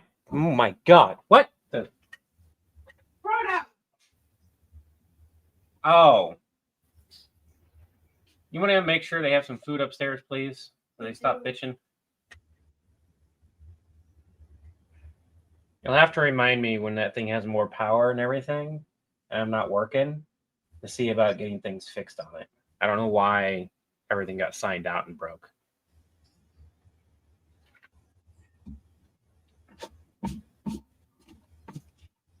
Minecraft on the tablet signed out of everything, and I don't know any of the passwords for his stuff right now.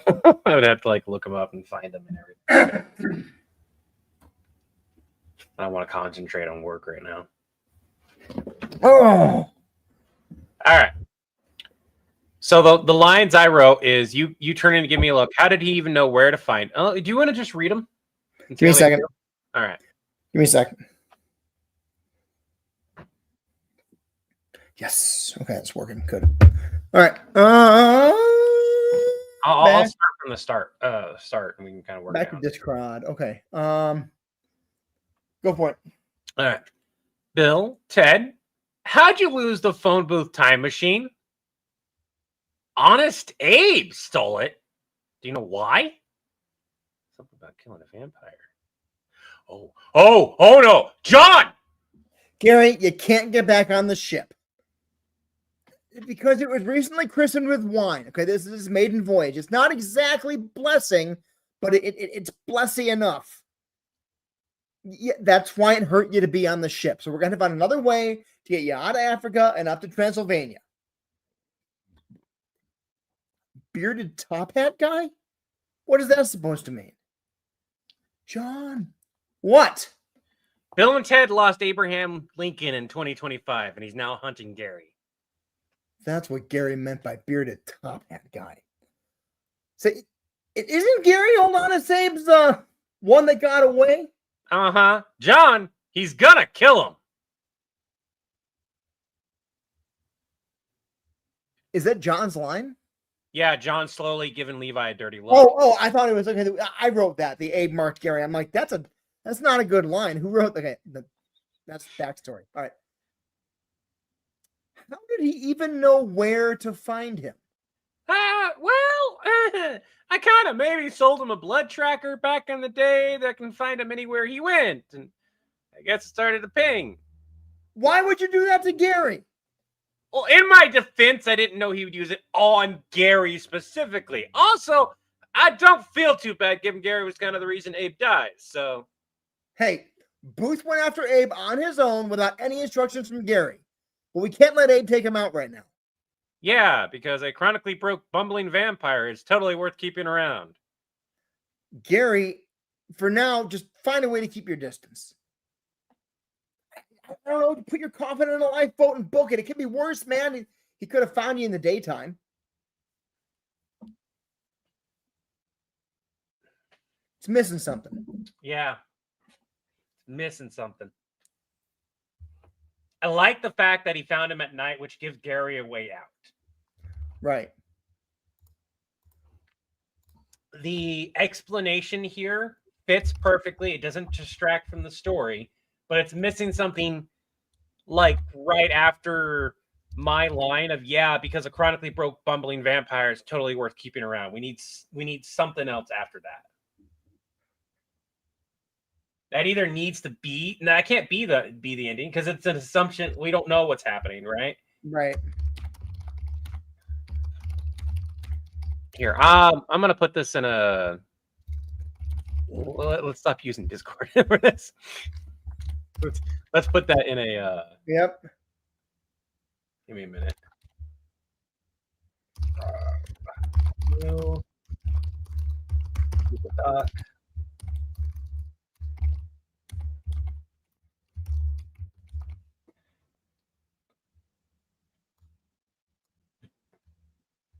Apparently, it's called Bill. Not what I was trying to name it. Gary.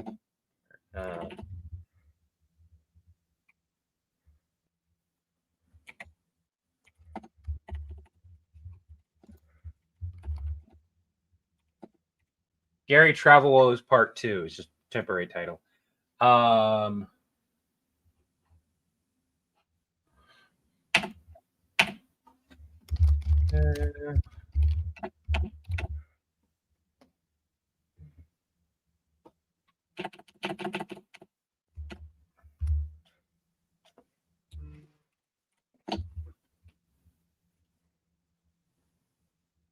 Okay. I'll let you kind of work your proofreading, editing magic on that now. I'm looking at things here. You all right? Yeah, they just like cough, flame out. I deal with allergy shit all the time.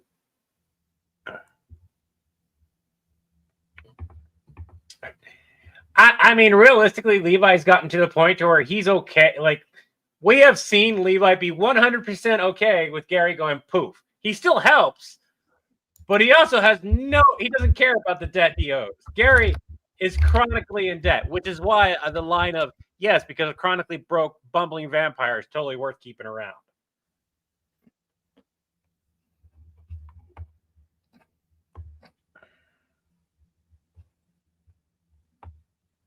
Stick this one over here so I can look at it this way.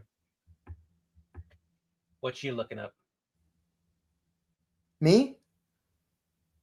Why didn't he go back in time? Well, because the blood that he has to track Gary wouldn't track him in human form because his blood would have changed. He has no way to track Gary, the human, He only has a way to track Gary the vampire.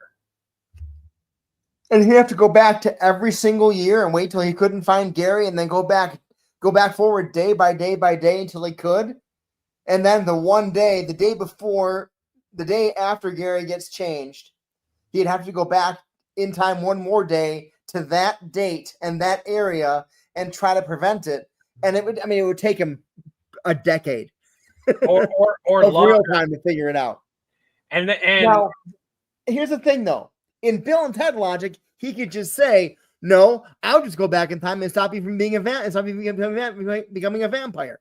And he could go do it. We don't have to see the whole process, but that also kills this whole premise. Well, there's also the fact that even in Bill and Ted, they established that doing that type of thing ages them. Because remember, like, they went back in time and they had the big beards or whatever. They came back, like they traveled and were gone for decades or whatever. Right. And then they gained their youth back or whatever. So that's an established thing in Bill and Ted as well. So really, he has the thing ping. He knows where to find Gary, and he has a device to take him straight to Gary. What's easier, going back in time, spending God knows how long to try to prevent him from being a vampire, or just going and killing the vampire right now that he knows exactly where it's at? If I was a vampire hunter, I know which option I would take. Yeah.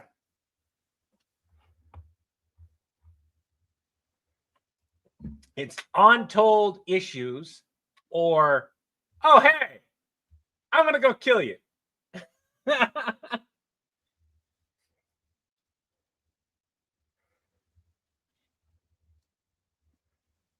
I think even if Gary saved John's life, that debt would have already been paid a few times over by now. It has to be something even... It doesn't have to be big, but it has to be something that meant a lot to John. Right. To the point of, like, I don't care. It would be the equivalent of, like, let's say the conversation between John and Levi happened of, like, John finding out that Levi is causing himself to age because he doesn't want to be immortal anymore. That conversation is not going to be a funny ha-ha conversation. That's going to be a, what do you mean you're not going to be around? You've been around for millennia with me. You're my friend. You're not going to go and die on me. I don't want to be alone. Type of conversation. It would be something similar to that of, like, Gary's an immortal. John's also an immortal-ish. Right? At a certain point, you just want to keep the friends that you have that also live as long as you around.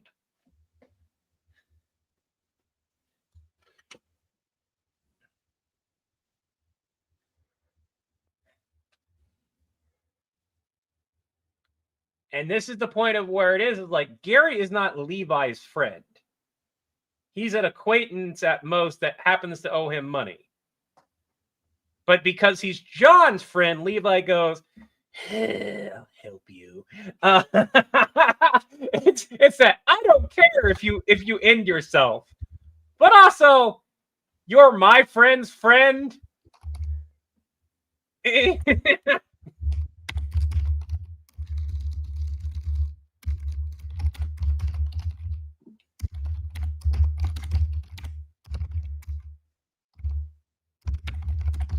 I think one of the things that's going to slow this down is the honest, like, once we say Honest Abe, do we really need to say Abraham Lincoln more than after that? Yeah. Hold on.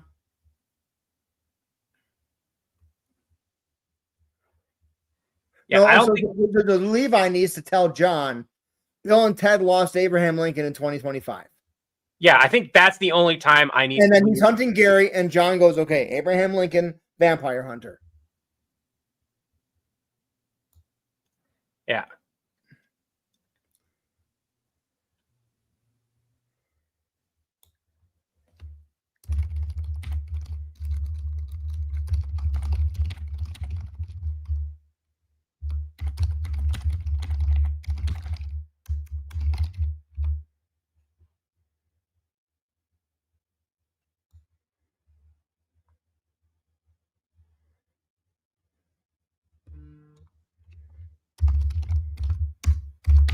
So that's actually been explored in other media and stuff, like poisoning the blood supply to poison vampires has never yielded a good response down the line, because either A, the vampires also changed so they could still drink it because evolution's funny that way, or two, something happened to the humans that were changed in order to poison that blood supply, or they started dying out, were not able to, they accidentally sterilized themselves and stuff like that. I've watched probably way too much like zombie and vampire and apocalyptic stuff. Red watch, you know, I love the games and movies and TV of that kind of stuff. So when I had to sit and think, I had to sort through the stuff. I'm like, wait a minute, what's the actual lore, the historical lore versus. And the great thing about vampires is you can kind of just do whatever you want with the lore. It's whatever you decide at the end of the day.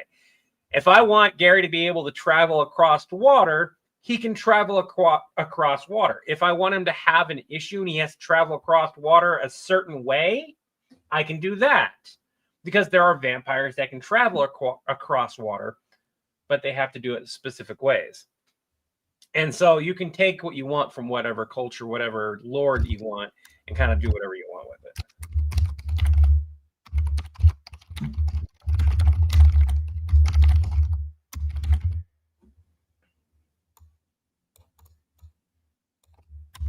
Yeah, and there's vampires who can eat food. There's vampires that twinkle in the light.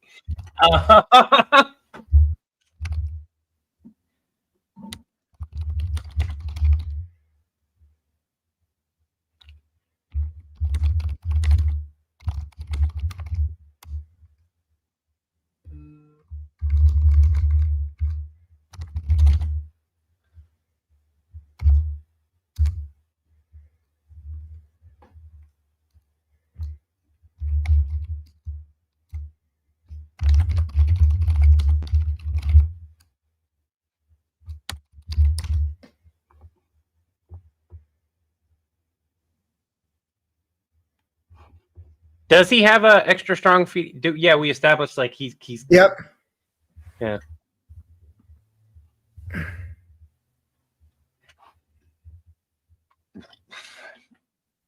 I already know that this is over a minute, so we're good there. I don't need a timer. Yep. So here's the lanterns bit. I just want to do something here real quick. You're fine.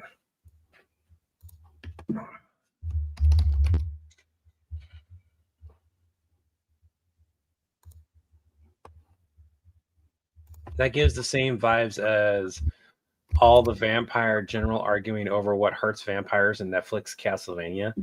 Yeah, and that's the biggest thing. Anyone that argues over vampire lore has only heard of one specific lore. and it's like there's a tremendous amount of conflicting information because a bunch of things were coming out all at the same time around that time frame, and some of it before, and it's just like you do whatever you want with it. It's anyone's ball game. It changes based on whoever's writing the story. Right. I mean, we had Gary go drink midichlorians. Are you guys going to really argue about him traveling over water? Very true. Very true. And, I'm seriously, anyone that bitches about the fact that he's on water, I'm gonna be like, so you didn't have a problem with him in space, but you had a problem with him in water. Okay. Right. That's the whole like Dracula in space thing. It's just like, vampires in space. oh my god. I'll argue over it, but I don't really care. I just like, yeah, no, I get that. The yellow lantern. All right, let's do this. I'll share my screen. Okay. And y'all can watch me edit. And Levi can cringe as I don't do it his way.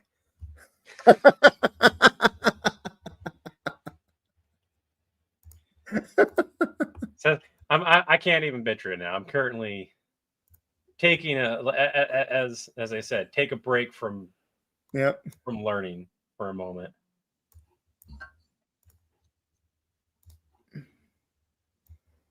So it's this. The Yellow Lanterns are heading to Middle Whoa. Earth. What? You. Huh? Echo. Oh, well, I can't control that.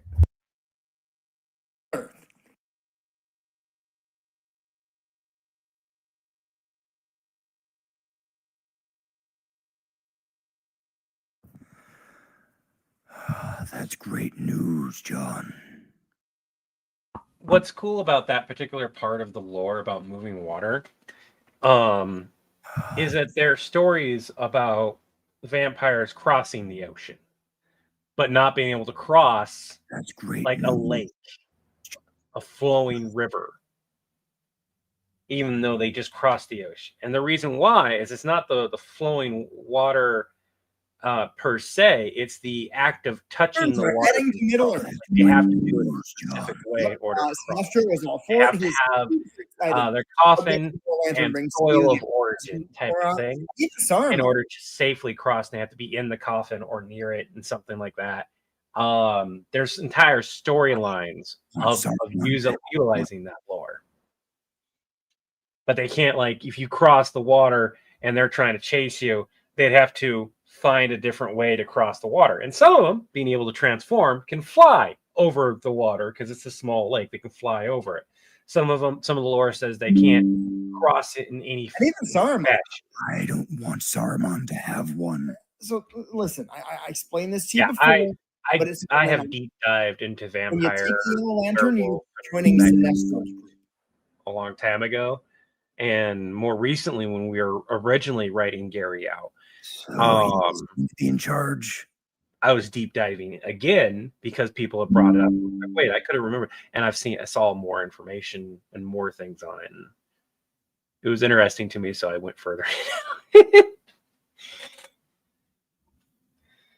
Every American vampire gets a headache anytime somebody sings the words "God bless the USA." They wouldn't be able to be in the USA. It'd be the equivalent of we need the blessed rains of Africa at that point. We need the rings. That would make the assumption that the flag, the United States flag, would hurt vampires.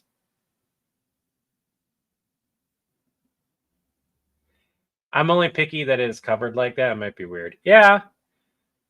I mean, one of the reasons why, like, I make sure that, like Gary's coffin is mentioned and stuff, even though we're not mentioning the dirt from his homeland, is that if somebody brings it up, it can be something that we say later on. Well, did he lose the dirt from his homeland?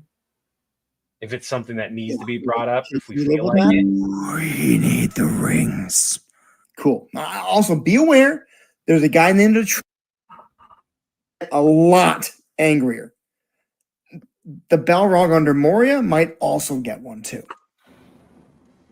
Need to tweak the audio so it's down a little bit. Fine. Not talking to you. Talking to them. Fine. Saruman can have one.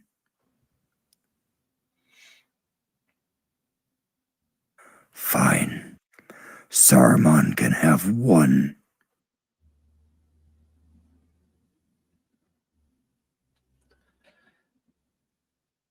Yeah.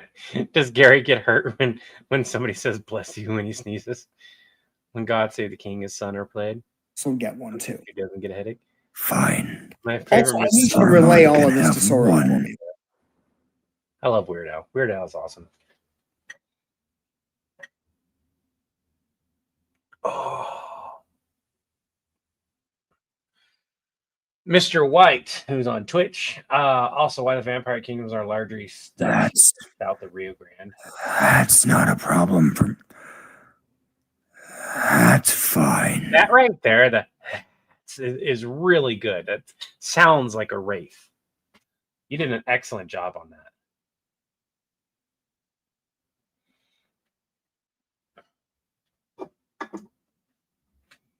Weird Al got you through dark times.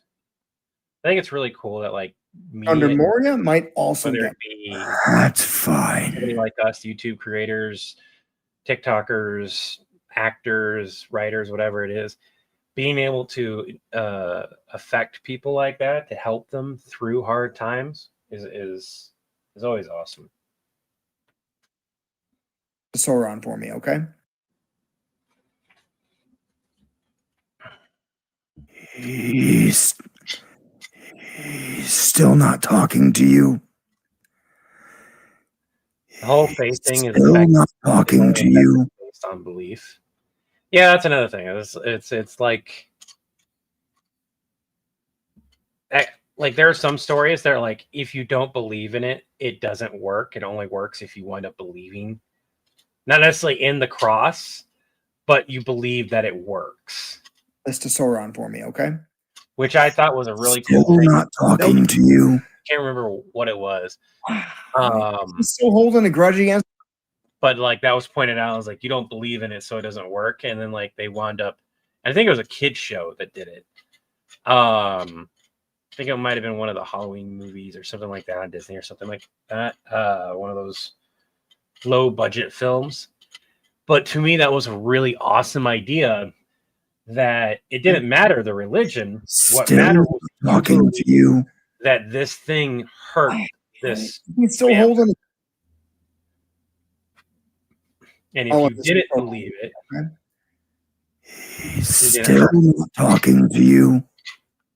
I mean, he's still holding a grudge against me from when he lost. That's there. Like I said, that was with the I donation. might have said 7 streams. It is going to run for at least a couple months without issue. I never asked why. If I can get it to pull up. It's taking forever to load. Sauron for me, okay? Not necessarily the vampire, but the human. So it was the human using it who didn't believe in it, which then caused it not to harm the vampire. So it's the idea, it doesn't matter what faith you are, it's your belief, kind of like Fae, which results in the faith thing. It's your belief that causes it. I'm not talking to you.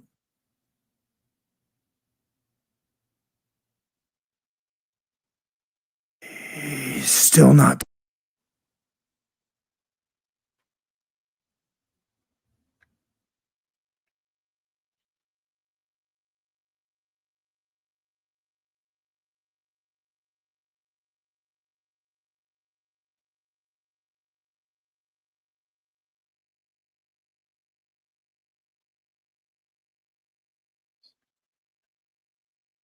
So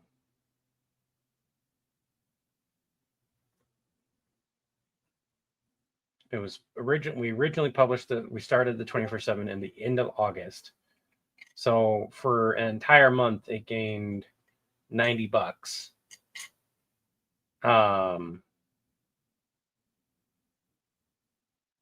So far, $35 in watch ads, which I think is really cool. And the rest is donations. So yeah, that's good for at least another month and a half. So if you guys like the 24/7 stream, which I need to make a note to again when I have time. Nope.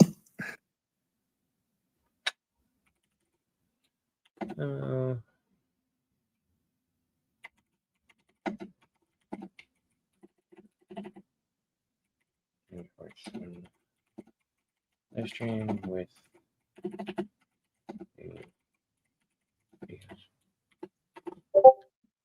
make a note to myself. Holy Ike, as a lawful alignment paladin, I have a question for you. I've made a divine oath to my god to not kill anyone. I just got a magic artifact from a dungeon that says it erases people from ever existing. Could I get around my no-killing oath with it? So that is dependent on the DM. because that's a moral dilemma that you would have to unmute yourself, Chris. Thank you, Ike Casimir. Thank you. That's awesome. Yeah. So that's going to be dependent on your DM.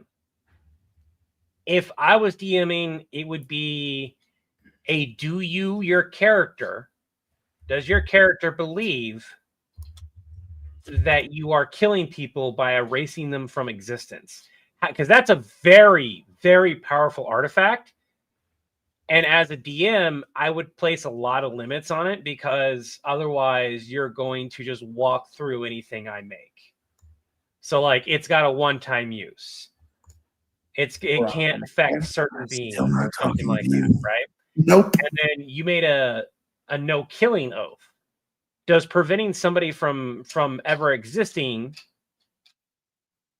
count towards that, in the sense of, do you remember that you prevented that? Because at that point, nope. Or do the gods know that? Does the person you made a pact with to your god, do they know that person once existed and you caused them to cease to exist? Which, in theory, would indicate that, like, regardless of the way that they cease to exist, you were the cause of that, and that could be considered killing them. So the way I would handle it is I would do a coin flip. What is that? Heads. Yeah. Do you remember? And that's a big thing. Do you remember? As a DM, I would have your character do a coin flip. First coin, it would probably be a series of them. First one, do you remember the person that you ended? Yes or no? If it's a yes, congratulations. You now have to do a second coin flip.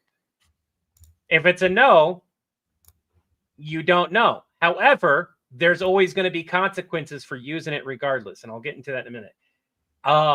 So yes, you remember them. Have to do a coin flip again. Do you feel guilt over the act of causing them to cease to exist? Nope. Why is that?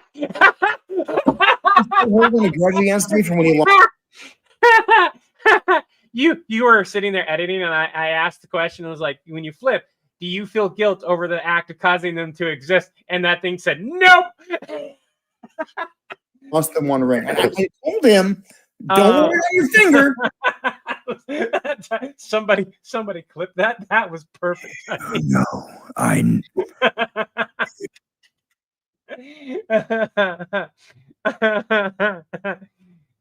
anyways, but if you don't feel guilty over it, I might have said, I told you so.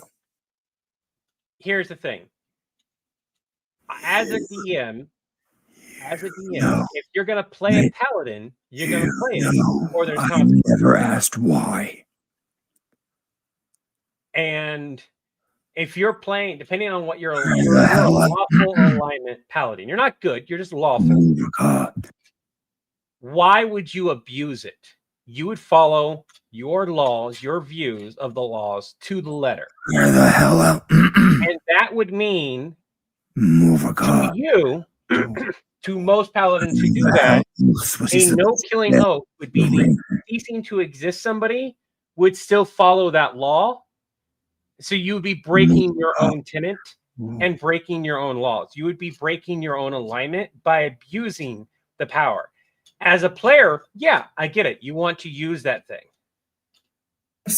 However, I told you so. If you are a specific alignment, was he supposed to wear? That alignment needs to be, so I was playing I suggested a much more paladin. Well, I wound up flipping a coin during certain scenes because I had traumatic things happen and I was very angry. And I would let that anger override everything I thought of at that time. Right? But every time I did, it was basically a kick towards my alignment. It was basically a kick towards this one thing. It didn't affect my oath. It does change size of wear after all. It can get pretty damn small. To neutral to all the way down, right? And so that's the thing I would do to balance that out. If you want, like, you can't go in there and just go, I want to rule this game. I want to be the main character, even though I have other people I'm playing with. Because at the end of the day, D&D is collaborative storytelling. Needed to. The give yellow other lantern people the option to be the main player. get pretty If damn it's small. something so overpowered The that yellow, needs to be balanced out in some other fashion. you were right. About It what? can get pretty damn small if you need it to. Is the button. Oh, okay. So without subtitles or anything, just let me normalize loudness on these, reduce noise. Here is the video right now. It looks like normalized loudness didn't lower some of them. So that might be something you might have to do manually is lower. Yeah, I get it. Some of them. The yellow lanterns are heading to Middle Earth. That's great news, John. Yep. Because John off. Hold on a second. Hold on.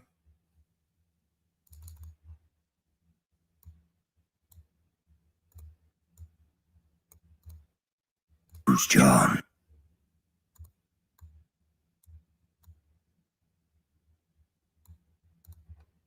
All right, let's try this again. Chris. Yeah. What Mr. White said.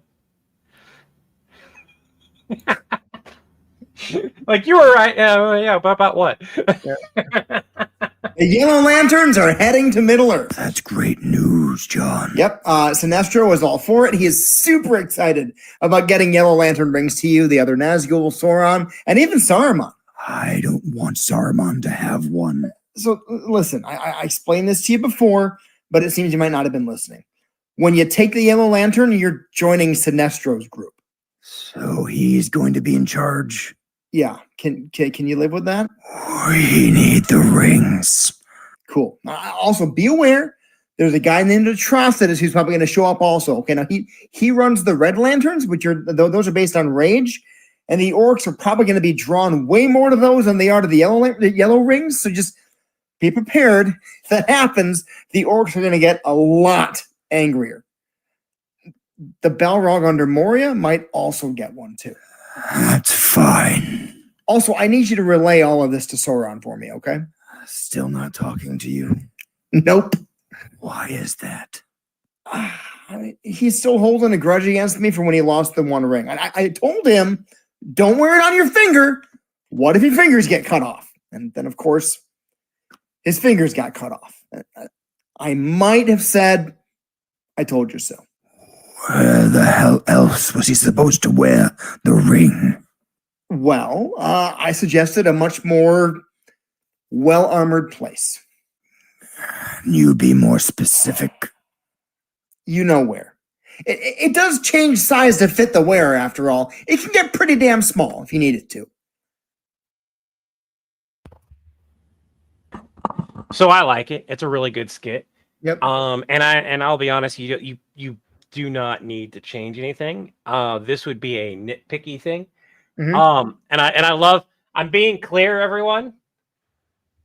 Specifically because I know, and he's done this to me on voice acting stuff. There are some parts like the why you should totally have done that why. And then and when the second part when they're talking about the rings, after the why remark, having the ring, we want the rings or whatever. Mm-hmm. Having more of those in there would have been really awesome. But again, it's not necessary. It just with how good you did the other ones, Yeah. it would be really cool if you added it in a couple extra spots. Well, we're not done talking to him. Are you implying? Yes. Oh, 100%. Intensely. Okay. So,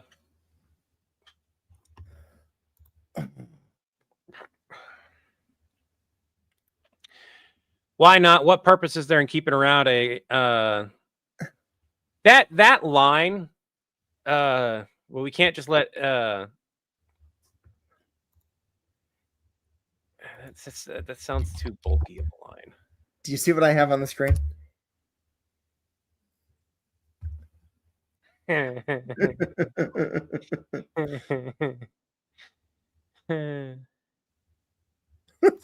Yes, he was compensating.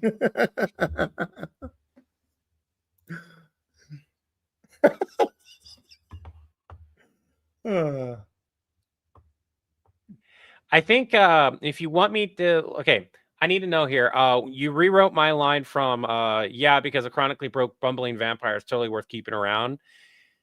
Which changes the directions with how you wrote it. To a why not? What purpose is there keeping around a chronically broke bumbling vampire with an extra strong feeding urge? That line is currently I think I understand why. I'm getting it that it's like to change the feel of the skit to an actual question versus me just doing a snide remark. Yeah.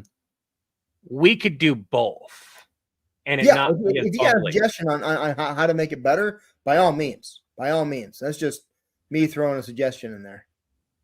So instead of why not, just do what reason is there, and then I can say it's snarky.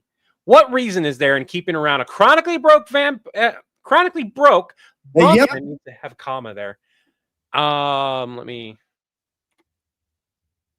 So what's the Yellow Lanterns are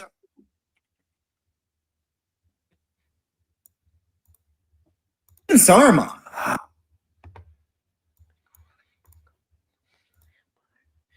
So that line changes to what reason is there in keeping a chronically broke, bumbling vampire with an extra strong feeding urge? So I get to be snarky, but I'm still asking a direct question. Yeah. And then honestly, we just need to give John either a reason to ignore Levi, answer Levi, and then go back to Gary. We just need to fix that one bit with a line or two. The Yellow Lanterns. Removing that from the thing. Hey Dragon, how goes it? We are Chris recorded a skit. We're writing a vampire one, and we're writing part 2 of Gary's video. And then hopefully we'll have enough time to go over Stitchgate a little bit to kind of fix it up, because the final part of Stitchgate, given how things have changed, needs to be worked a little bit. So it flows a little bit better at the beginning there. Are we all drinking your freaking water? Soda.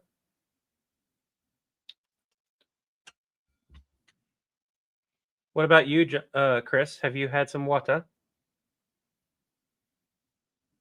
There we go.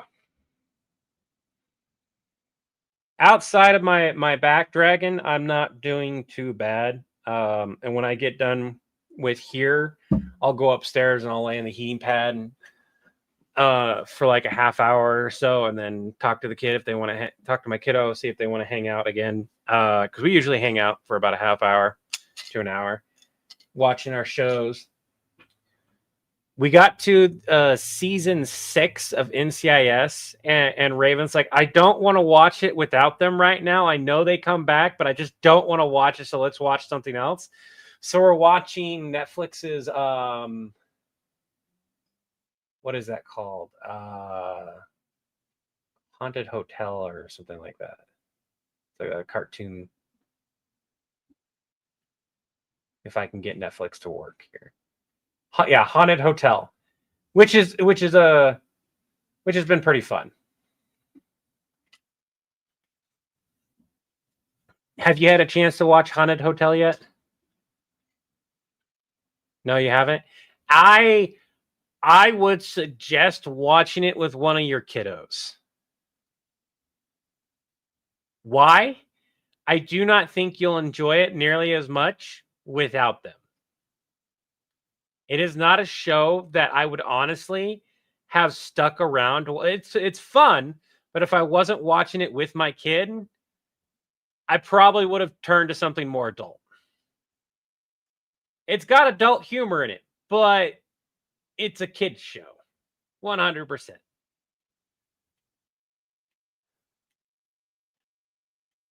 How much of a kid show? I like to point out I can't hear you, so I'm just trying to read your lips. Just shake your hand up and down. Yes. How much of a kid show is it? Like 60-40? Like what age would you say it's for? Oh, teenage. Well, Tobias would be able to understand a lot of the stuff. Early teens. I feel like is the feel that it gives. I can take a look at its rating real quick. It's TV 14, yeah, teens.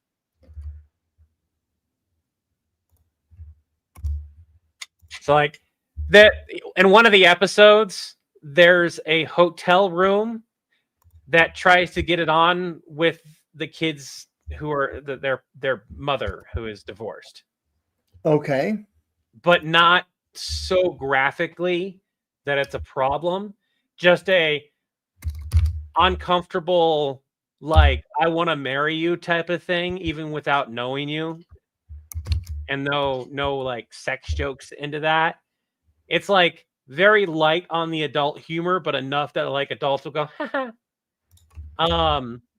Watching it with Raven has been fun.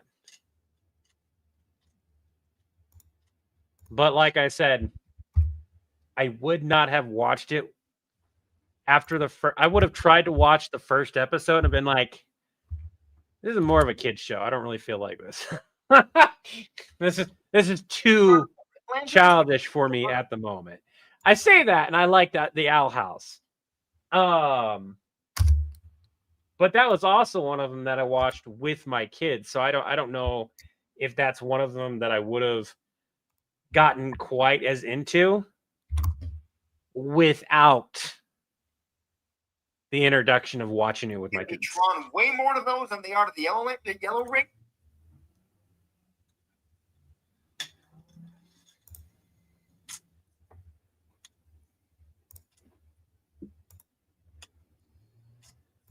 So to everyone here, I'm gonna start from the in my defense line, and what we need is a line.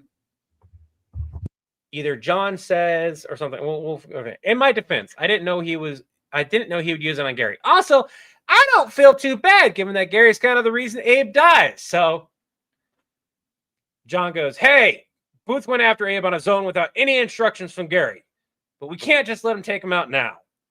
What reason is there keeping around a chronically broke, bumbling vampire with an extra strong feeding urge?"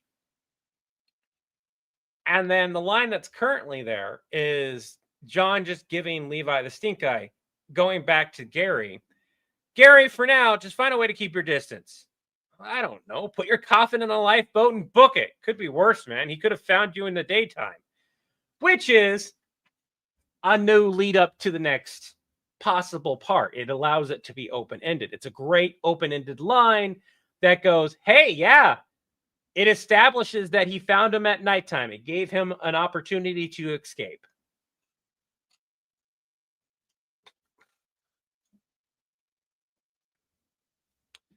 I have the biggest problem with introducing kids to any shows that are older, period, is the animation quality, as well as some of the jokes don't age very well. I cannot have them watch oh god, what was that called with the original family of he had a Johnny, what was that? God, it was an old cartoon. Speedboat. God, what is that? I can't hear you. You're muted. You talking about Steamboat Willie with Mickey Mouse? No. 70s and 80s cartoon. Johnny Quest. Yeah, Johnny Quest. They can't watch Johnny Quest. Almost any of them, to be honest. Honestly, Johnny Bravo is less of an issue than Johnny Quest. Speed Racer's another one. Speed Racer's very racist. Like, I tried to have Raven watch Johnny Quest at one point. It was one of the older ones. And they said the slur. And Raven was like, "The fuck?" And I was like, "Yep, we're done." I was like, "Hey, never mind. This isn't getting watched." Keep them away from Ren and Stimpy. That's another one that has not aged well. And honestly, it's not that funny. It is very much, to anyone that says you didn't have brain rot when you grew up, you had brain rot. You just didn't recognize it at the time. Ren and Stimpy is 100% brain rot. You could reintroduce Ren and Stimpy now, and it would be brain rot. It is. It's really cool hanging out in here. I'll have to keep my ears open for when you all pop up next. I think the artisan is going to step out in a minute, though. Okay. Most Hana bar shows are good. Good old 80s and 90s where the jokes and writing age like yogurt. I didn't like Johnny Quest very much, except the remake one, where it's modernized, computerized. I don't know, man. We also got to do some skits. Me and Chris talked about doing some kind of like what we did with the Joker, as well the Batman stuff, as well as the Happy Gilmore stuff. We want to do that style of review in skit format. You know, do some jokes here and there, calling out the absurdity or something like that. But also it is a review. Get people interested in this thing of like, well, now I got to go check that out. Because there's a lot of people who went and watched Happy Gilmore because of us. There's a lot of people who are currently checking out the new Batman, Absolute Batman, who were on the fence, who legitimately said, I wasn't sure if I wanted to check it out, but because of this, I want to go check it out now. And I think that's amazing. By the way, Constantine and Dresden are going to be coming back. We are going to be bringing Constantine and Dresden. We are 100% bringing that back. Dang, you're not wrong about Ren and Stimpy. No, I am not. It would fit in today's brain rot so well. Like, you could just take clips of Ren and Stimpy, 5-10 second clips of them doing whatever random crap, and bam, there you go.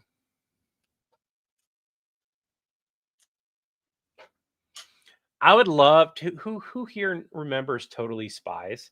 There's a reason why I won't do that series, but who here remembers that series?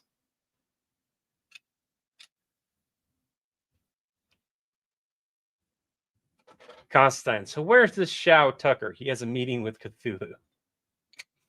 Just if you, yeah, the people who do remember it, can you guess why I'm not touching that one? I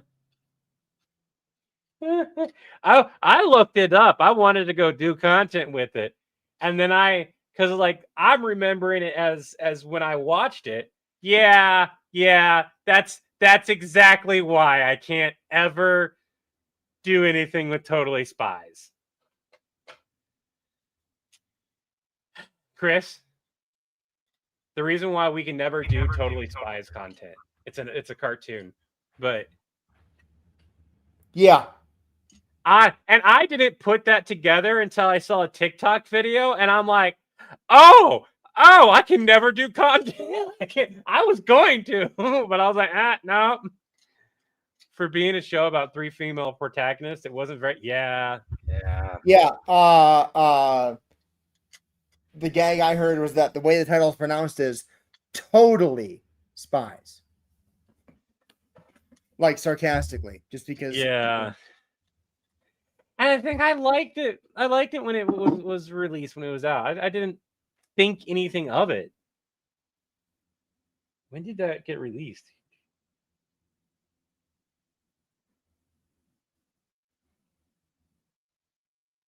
Yeah, that would explain why I didn't think anything of. God, 2001. Oh.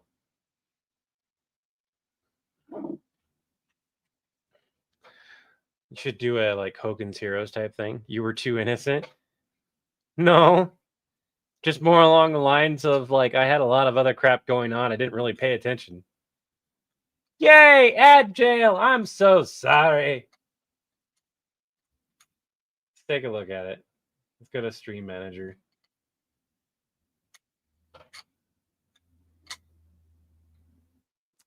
It's got another 60 minutes now. Now I won't play for another 60 minutes at least.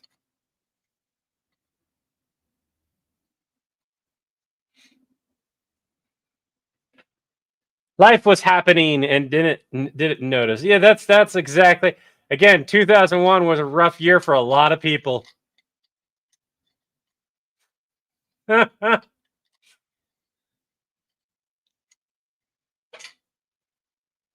did you say about 2001? I said 2001 was a rough year for a lot of people.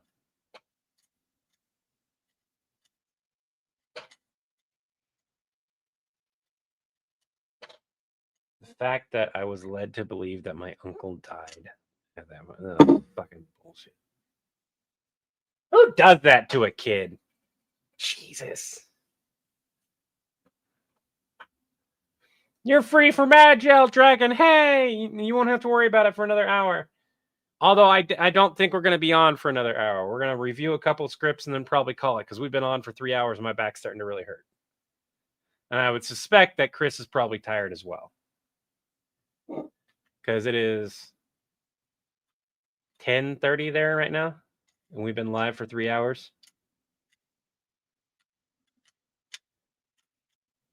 The great thing about finishing the Gary part 2, though, that's 2 skits that we worked on once we get it done. And Gary being one that we can film separately. He's recorded part 3, and we'll figure out part 4 when we figure out part 4.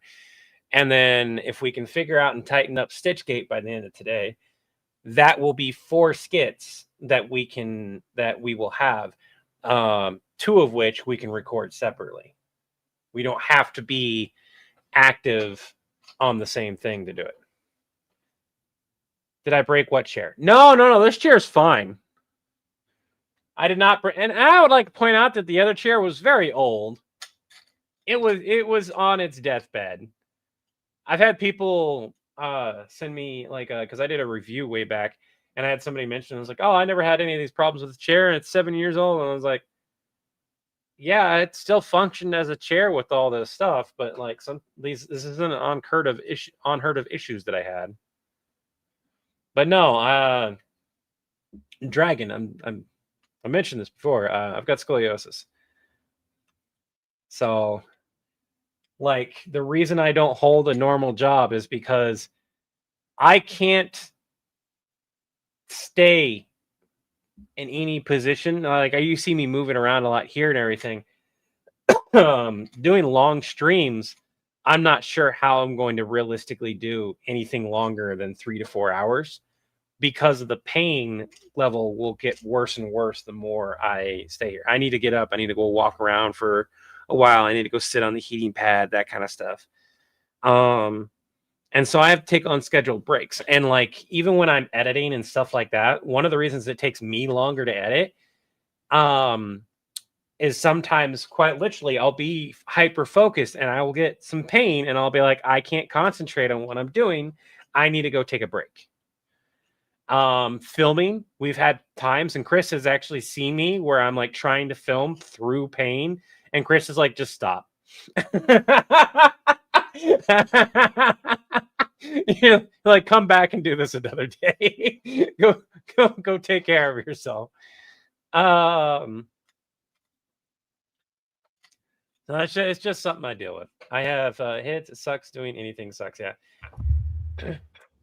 All right, here we go. Here's the final product. With text and everything? Yep. You got the pictures added? No, I gotta do that. Okay. The Yellow Lanterns are heading to Middle Earth. That's great news, John. Yep. Sinestro is all for it. He is super excited about getting Yellow Lantern rings to you, the other Nazgul, Sauron, and even Saruman. I don't want Saruman to have one. So listen, I explained this to you before, but it seems you might not have been listening. When you take the yellow lantern, you're joining Sinestro's group. So he's going to be in charge. Yeah. Can you live with that? We need the rings. Cool. Also, be aware, there's a guy named Atrocitus who's probably going to show up also. Okay, now he runs the red lanterns, which are those are based on rage, and the orcs are probably going to be drawn way more to those than they are to the yellow rings. So just be prepared. If that happens, the orcs are going to get a lot angrier. The Balrog under Moria might also get one too. That's fine. Also, I need you to relay all of this to Sauron for me, okay? Still not talking to you. Nope. Why is that? I mean, he's still holding a grudge against me from when he lost the one ring. I told him, don't wear it on your finger. What if your fingers get cut off? And then, of course, his fingers got cut off. I might have said, I told you so. Where the hell else was he supposed to wear the ring? Well, I suggested a much more well-armored place. You be more specific. You know where. It does change size to fit the wearer, after all. It can get pretty damn small if you need it to. The yellow...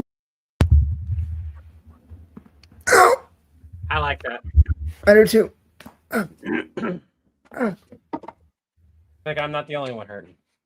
I'm setting this up for Sunday because we've got the compilations dropping every day at 4.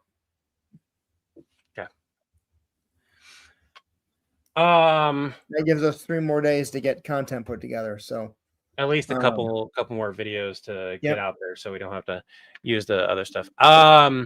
So is it good to? Do you still have it in you to go over a couple scripts? Yep. Just give me a second here. Okay.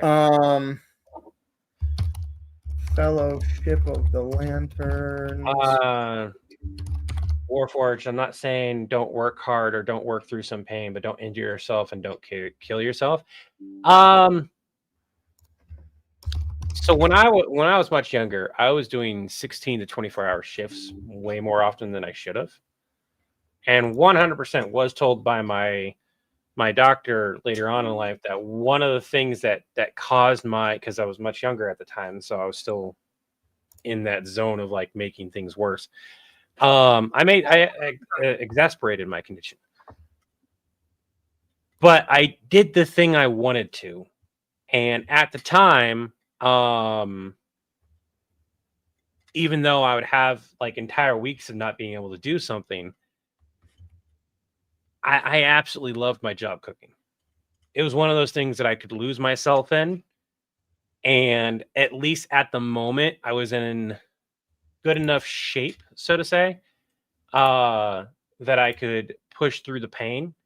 Now, arguably, I feel a lot less pain than what I did back then. That's because of physical therapy, along with a bunch of other stuff. It's a mixed bag of like I'm technically healthier while being older and dealing with the health problems that you deal with when you get older. Several times on the job, did too much work, but like I said, my house is paid off. What are you looking at? I need a picture of Atrocitus. Ah. And then I'm done. I got all the other pictures I've already got. My body pain happened because I was born with it, and then it got worse because I pushed myself, and then I've improved myself as much as I can. Scoliosis is a weird thing. It really is. Like if you catch it in time and know about it, which you would have to be really, really young. Like my oldest, we caught their scoliosis relatively early, but unfortunately wasn't able to do anything on it early enough to affect it largely, more like marginally. For about a year and a half, they wore a brace to try to help things out. But compared to like the newer braces that were available, the newer techniques, it was still, it's what we could afford. Their back is not as bad as it could be. And that is what we have to accept that we were able to do. And my youngest, we're going to have him looked at again, but so far he hasn't shown any signs of scoliosis, which is really good. But he has his own issues. So, yay.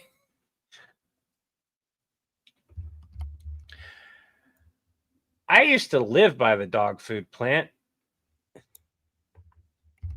That's funny. For those who don't know, in Utah, specifically, there's a lot of big warehouse plants and things. Like there's a lot in a lot of different places. But like Utah has a good amount of like, if you've bought in dog food, there's a good chance that it might have come from Utah. In particular, there's a factory in Ogden that makes a couple brands. And there's a train track that leads to it that is specific only for that factory. That's called a rail spur. Rail spur. There you go.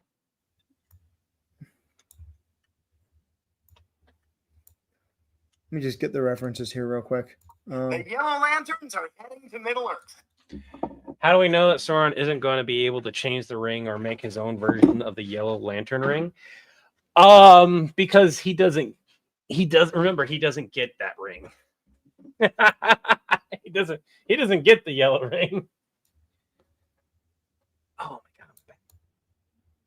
That upper portion is what's been bugging me for some time now. I'm hoping, because I have physical therapy tomorrow, hopefully we'll be able to work on it a little bit and relieve some of the pain that's up there. Ow. Yep.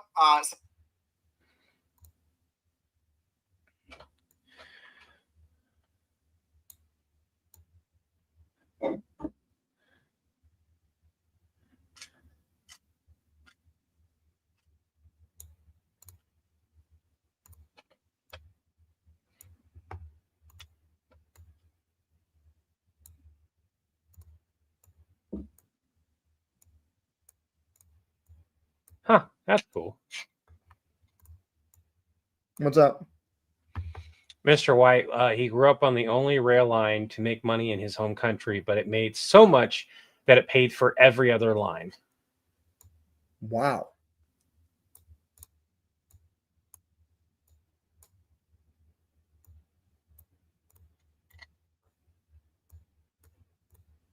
I did not want them to get surgery because like I already knew the implications and complications that would come with the surgery. And ultimately it's probably a good thing that they didn't, especially with the new technology that's coming out that will probably be available to them in 5 to 10 years. Or if they hop a different country for college, they can go get the medical help they need. Because right now, what we're looking at is, even though Raven is going to be following me as far as culinary goes, and then getting some type of degree in computers of some kind. And the reason why they're going to go with a dual degree for anyone that's here is because I told them outright, I was like, you may not have to worry right now about your job, but 20 years down the line, I guarantee you will. There's already machines that can cook, at least following to the recipe to the T, and make food well enough. We've got fast food being replaced by machines. Do not think that your job is secure in culinary. You have time, which is great. You'll have time to establish yourself and get yourself in there. But there's no guarantee that it will be enough to keep it going. So get yourself something as a backup. You hated going to school, all of them? Yeah.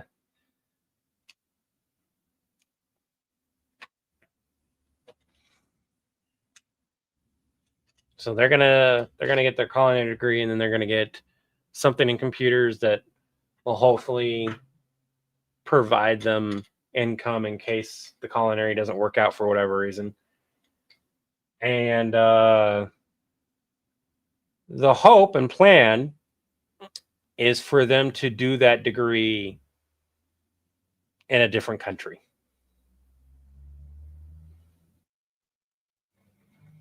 As much as it would suck to send my kiddo off to another country in order to go to school,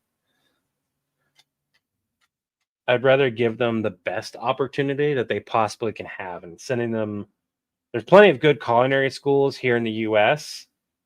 None of them are free. And there's countries who are legitimately paying for people to go to schools like culinary school.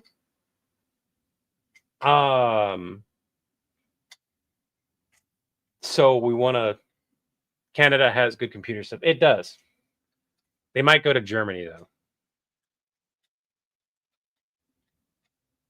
Germany has some really good programs, and they'll cover them. Canada does too. I don't know. Right now, their focus is get as good of a score on their normal classes as they can. And then the last couple years, when they know that like scores are settled and things, like probably next year and the year after is when we'll be looking into that like thoroughly, because I don't have the money to send them to college otherwise. They're going to try to get their grades to the point of getting scholarships here, because if they can get approved for scholarships here, they should very easily get approved for scholarships in other countries.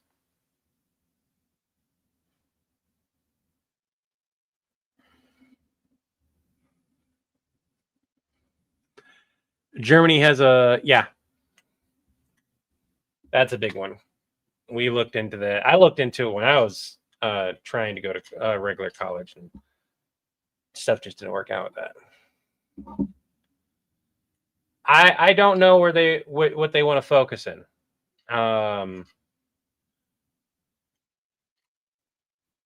They kind of want to follow my footsteps, but I specialized in Italian American, so they don't need to go overseas for that unless they go to Italy itself, which would be cool. And Dark Wolf, as far as answering that question, I've always made it vague, and I'm going to keep it that way.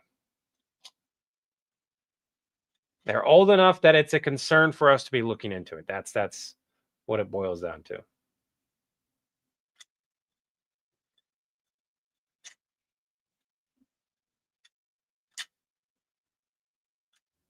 All right, I got the pictures in there. I'm just getting it saved right now. Okay. So the two things that I've got to work for us to work on, if we can get them done, is the last bit of the Gary, Heading to middle. and then fixing stitch gate so it flows a little bit in its weak parts. Yep. And realistically, I think if we were to change that opening, I keep thinking about it. And like this was originally written in the aspect that we would have released it almost immediately afterwards. If we rewrite that opening a little bit, yeah, I think we could fix the whole thing by just rewriting that opening to where like you're talking to somebody or doing something. So it's interesting for whoever's new to pop in. And then it pivots to getting Levi back in the office. Yeah. But I want to finish up Gary since that was almost done. So I think we have a really good start, really good all the way up to my ending, my line where what reason is there keeping around a chronically broke? And I keep looking at that line. And if it wasn't for the fact that we don't answer the question of what happens to Gary, I mean, we didn't answer what happens to Gary in the last one either. We answered it in this one. I'll wait until you look at it, and then we'll. One second here. Italy is fine. I'll have to add picture. I want to travel outside of the U.S. That is the one thing I have not been able to do. My thing is I'm deathly afraid of going to a different country where it's a survival thing for anyone that's wondering. Like pretty much you could drop me off almost anywhere in the US. I've actually had this happen before in a way. And I could probably in some fashion find my way home. it may not be the greatest thing, but I could probably find my way home depending on like if I'm like relatively okay. If I'm bleeding out or something massive is wrong, obviously I'm gonna have other issues. But if I'm like in relatively good health and all that happened was like I got a plane that got to the wrong area and I didn't get on that plane type of scenario, I would probably be able to find my way home in some fashion. I would be okay. Different country though. That's a different story. Unless we have followers where I'll be like, hey, I'm stuck. Does any of you live in this area? Right. We had a moment, and I'm not there was a moment where and this is sharing a story here. And you guys can be angry at my mom for this, but you know, my mom tried to kidnap my kids twice. Second time was the time of I went no contact after I got the kids home. But we took the car down there. On the way back, the car died. So we got stuck in Wyoming. Mm. And normally, I would like to point out, normally, I would have been able to handle the situation. We had everything stacked against us. I did not have enough money to get everyone home. Okay. I could have gotten one person home. Did not have where we got stuck to was bumfucked. There was one hotel and that was effectively it. And like the people who were coming out there is just that describes 90% of Wyoming. Okay, yeah, but like no offense to anyone in Wyoming, just let me know. It was bad. I had no like, and this is because my mom tried to kidnap my kids, and so I had to pick them up. So, car's dead. I don't have the money to fix the car. I had somebody look at it, can't get it fixed. Don't have the money to get another vehicle within the time frame necessary before we run out of money for the hotel. So, like, there's a gap that no matter what I do, we will be homeless in a city that I have zero resources, no one I know, nothing. And I was legitimately losing my shit because I'm like trying to figure out what to do. My spouse contacts a friend. They managed and be like, okay, we can drive you home. I managed to get the car, which we have the police threatening us about the vehicle since it was dead and no longer moving and everything. They said that they would charge us whatever abandonment of vehicle or whatever it was. But we managed to get it sold as scrap and got home. But I will not forget how scary that felt of like, I can't help my family. And when that thing happened again, where we're all going homeless and you guys came to my aid, that was another moment of like, it was bad. Anyways, outside of that, if it was just me, I'm usually pretty good. And I think that's the biggest problem is that like, I think most people, well, not most people, there's a lot of people who wouldn't, but most people that I know would probably be okay if they got dropped off somewhere in a place that they, you know, in the country that they know of. They'd probably be able to figure out things.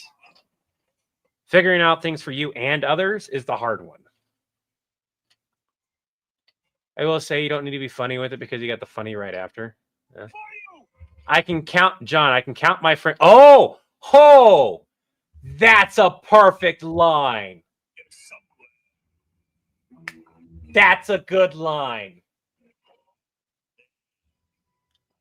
It's a very real, down-to-earth line that Levi goes, fine.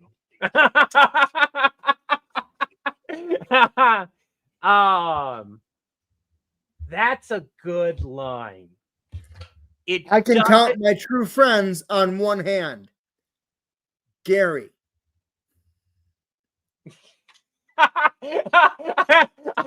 I think that would go like, dude, really? Yeah, and then you look and you go, is that it? And I go, yeah. And you go, interesting. I think leaving it like that. I think leaving it like this.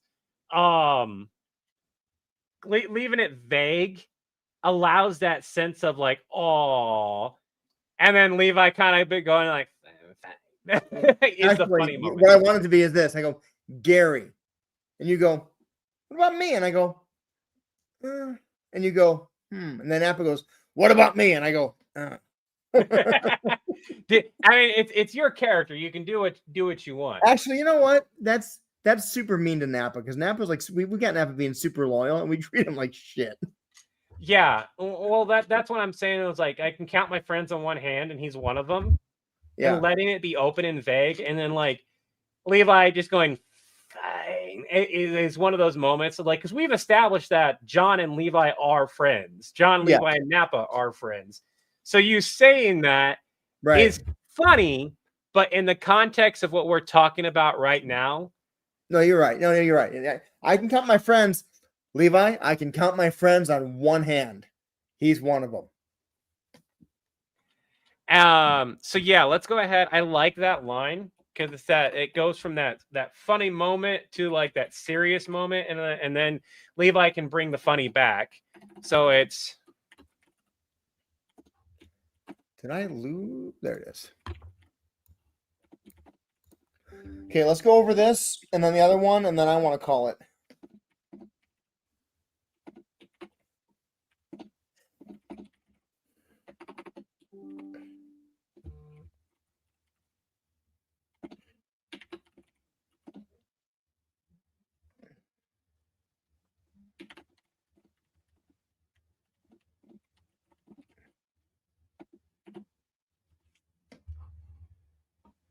So then we change that. Oh, yeah, thank you. Actually, resist. Could just be. Yeah, there we go. Yeah. So then let's give that a read through and see how it feels. All right, go for it.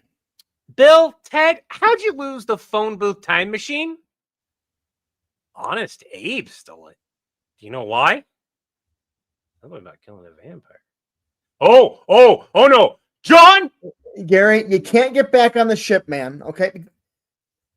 Because it was recently christened with wine. This is its maiden voyage. Yeah, it's not exactly holy water, but it's blessy enough to have an effect. That's why it burned to be on the ship. All right, we're going to have to find a different way for you to get out of Africa and up to Transylvania. What does bearded top hat guy mean? John? What? Bill and Ted lost Abraham Lincoln in 2025, and he's hunting Gary. Well, that's just wonderful. You need to be the one that says that Gabe's the one that got away line. Yeah. You really do. Yeah. Hold on.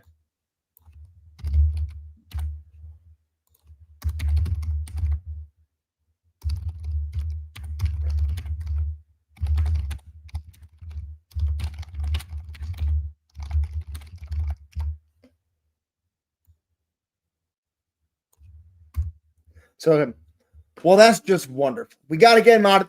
Well, that's just wonderful. We got to get him out of there fast. Abe's one that got away when it comes to vampire hunting. I know. He's going to kill him. How did he even know where to find him? Well, I kind of maybe sold him a blood tracker so that he can find him anywhere he went. And I guess it's ping. What? In my defense, I didn't know he would use it on Gary. Also, I don't really feel too bad, given that Gary's kind of the reason Abe dies. So, Hey, a Booth went after Abe on his own without any explicit instructions from Gary. Hey, we can't just let Abe take him out now. And what reason is there keeping around a chronically broke, bumbling vampire with an extra strong feeding urge? Levi, I can count my friends on one hand, and he's one of them. Fine. We'll try to stall Abe. 1 second here. I can count my friends on a single hand, and he's one of them. Because saying one twice that quickly sounds weird. Yeah. Okay. Gary, for now, just try to find a way to keep your distance. I don't know, but put your coffin in a lifeboat and book it. It could be worse, man. It could have found you in the daytime. I like that. What's the I other like script? What's the other script? Stitchgate SG1. All right, 1 sec. Stitchgate. There we go. From where? Page 5. Remember, we were trying to work on that. Oh, So, for those of you who forgot, in Stitchgate, the week of hell, day 7, it's supposed to be when all else fails, call member solutions. Because the last thing that happened was the post-battle report where everything fell apart. The board took a massive hit after the battle started because, of course, the villains wanted to be in charge, fight up each other. Stitch and the Replicator saw an opening, joined together. So there's all that. Day 7 was them trying to find a way to fix the issue and trying to deal with Repl Stitch and a half ascended real Stitch. I'm all ears. All right, let's do this. So, what if John is taking a call and it only needs to be one line from John? We don't need a voice added to it. What if John is taking a call from...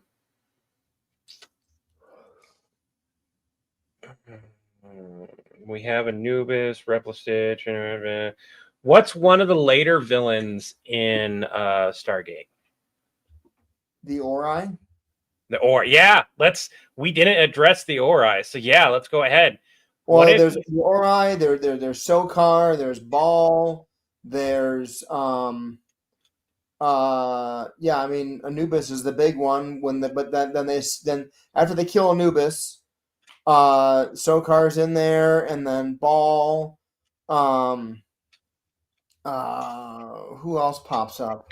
Isn't Ball the one with all the clones? Yeah, the one who's like real handsome looking. That's what we need to do. You're taking a call from Ball and be like, okay, man, it has to be about the clones too. So it's like, you want travel for how many of your clones? Yeah, that's what it has to be. John is talking to Ball about Ball trying to escape the universe. Here's my concern. There's tons of fans of Stargate SG-1. There's tons of people who have no fucking idea or memory what happens in Stargate SG-1. And despite Ball being relatively important in the last 2 or 3 seasons, he's still not a super well-known character. And I'm concerned that reference will be lost and will not be the kind of hook that we really need for this video. This first line, remember, Levi is going to threaten you with unimaginably horrible punishments. That line right there, that is a hook. Does it matter? Like, if it's somebody that they don't know and everything, does it matter? Well, no, because Levi. Oh, yeah. If we're specifically saying a name and we're doing a lore statement. Yeah. Yeah, we can just leave it. Levi's going to threaten you with unimaginable punishments. No, you're bluffing. Nappa says, okay. John dials Levi.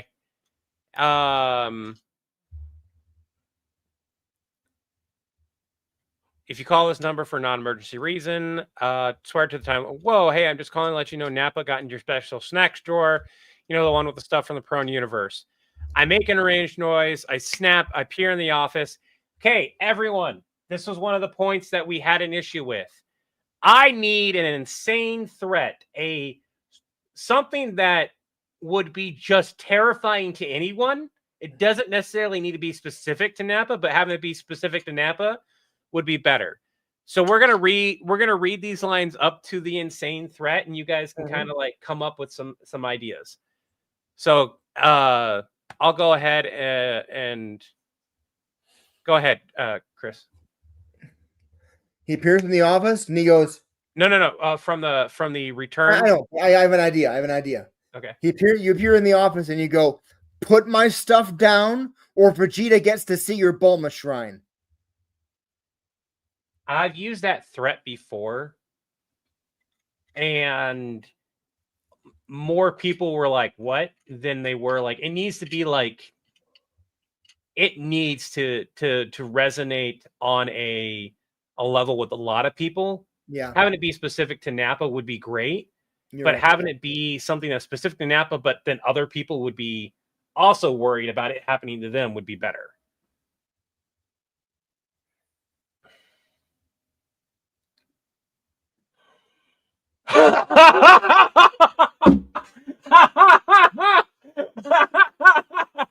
That was such an out of pocket. I feel like that would be. I don't know. We'll start. Okay, But that's a really strange threat. it is. It's a very strange one. It's so out of pocket. But Or put my stuff down, or you're gonna relive Goku breaking your back over and over and over and over again until you're begging Vegeta to kill you. I definitely think that that's one that I was trying to figure out a way to word it better. Yeah. And one of the things I said was like reliving the worst moment that you've ever had in your entire life every time you close your eyes. I'm basically threatening PTSD on him. Yeah. Which is an insane thing to threaten. And now that I say it out loud, fits, but at the same time is woof.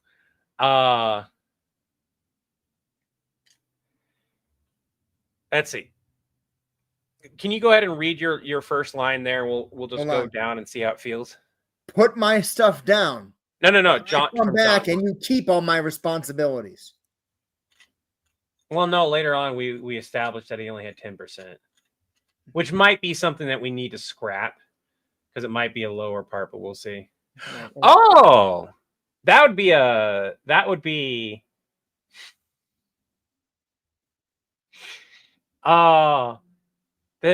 another lore threat. I don't want to threaten something that's a lore specific thing to our channel, because like Levi's going to threaten you with unimaginable, horrible punishment. Stand your ground, stay strong. He can't know you're bluffing. Okay, dial me. If you call this number, blah, blah, blah. Even as somebody who doesn't know what's going on, I am kind of like hooked into figuring out what's going on with these characters.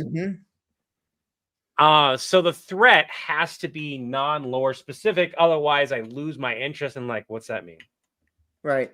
Or it has to be so specific that it's also one of those things that makes you want to research it. Right. We'll figure it out. Levi's going to threaten you with unimaginably horrible punishments. Stand your ground. Stay strong. He cannot know that you're bluffing. Okay. Another Boar Cube destroyed. If you call this number for a non-emergency reason ever again, I swear to the Time Lords themselves that I'm just calling to let you know that Nappa got into your special snack drawer. The one with all the stuff in the prune universes that don't exist anymore. Nappa, put it down right now, or I'll make you relive every worst moment you have ever lived in your entire life, all at once. Me.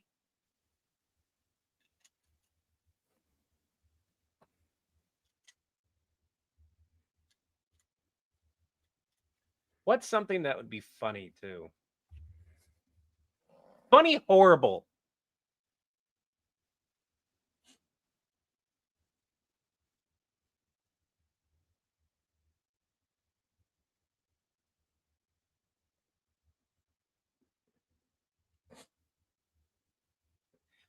Nappa, put everything down right now, or I'll turn you into Deadpool's pants.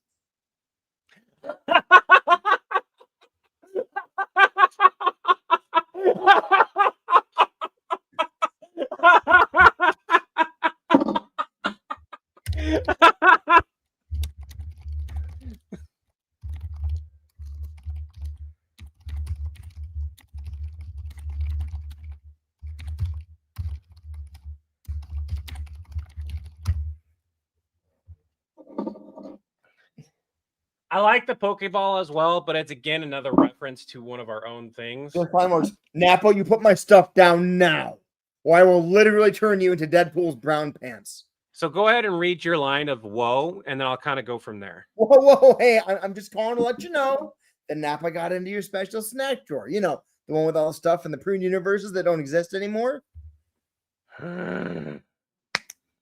Nappa, you put my stuff down now, or I'll literally turn you into Deadpool's brown pants. That works. Yep. So then we can and to get rid of that. You're already mad. And we hear that, and then you go, and you're just like, and then you go, do we have to handle that? Like literally, like, and then John said we can ignore it for now. That never goes. John said we can ignore it for now. When you fix the situation. Yeah, that we needed to fix that part. Hold on.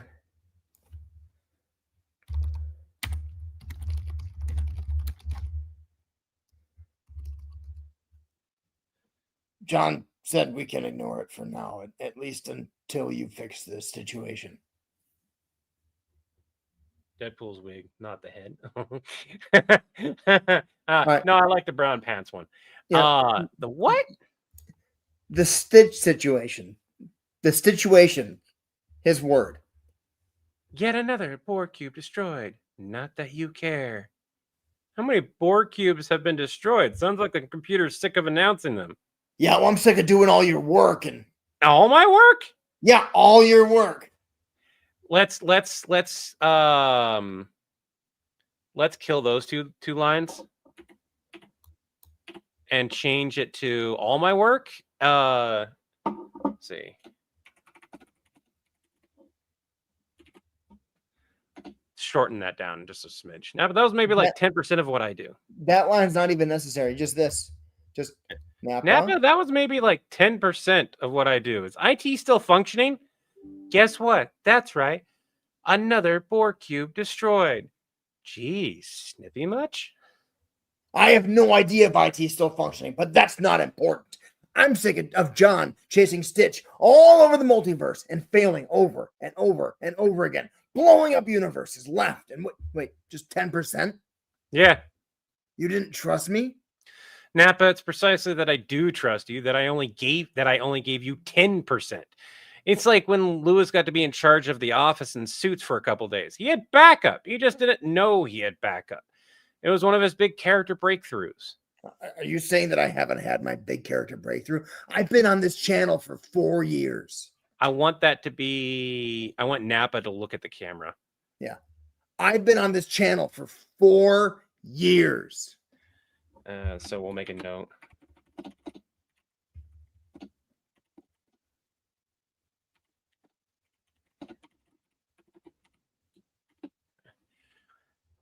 And then Levi just looks at camera. Hold on. I don't think Levi has to look at the camera at that point. I think you can just do this. You can pull one of these. Yeah. Like The Office, where you just glance at the camera. Yeah. So let's just do Levi glances at camera. Yeah. Nappa, just finish your rant. Well, no, I don't remember where I was. Can I stop announcing the destruction of Borg cubes, please? Yes. Oh, so now you're listening. You were at me blowing up universes. Oh, yeah. And then sulking at his desk because the little blue bastard is still alive no matter what he does. Fine, I'll take care of it. How? You make it sound so easy. You don't even know what's happening. Oh, Sam kept me in the loop. So I'm just going to call Oma. You took Sam's calls? Yeah, you get angry at that one. Like you took Sam's calls? So let's go ahead and make that note.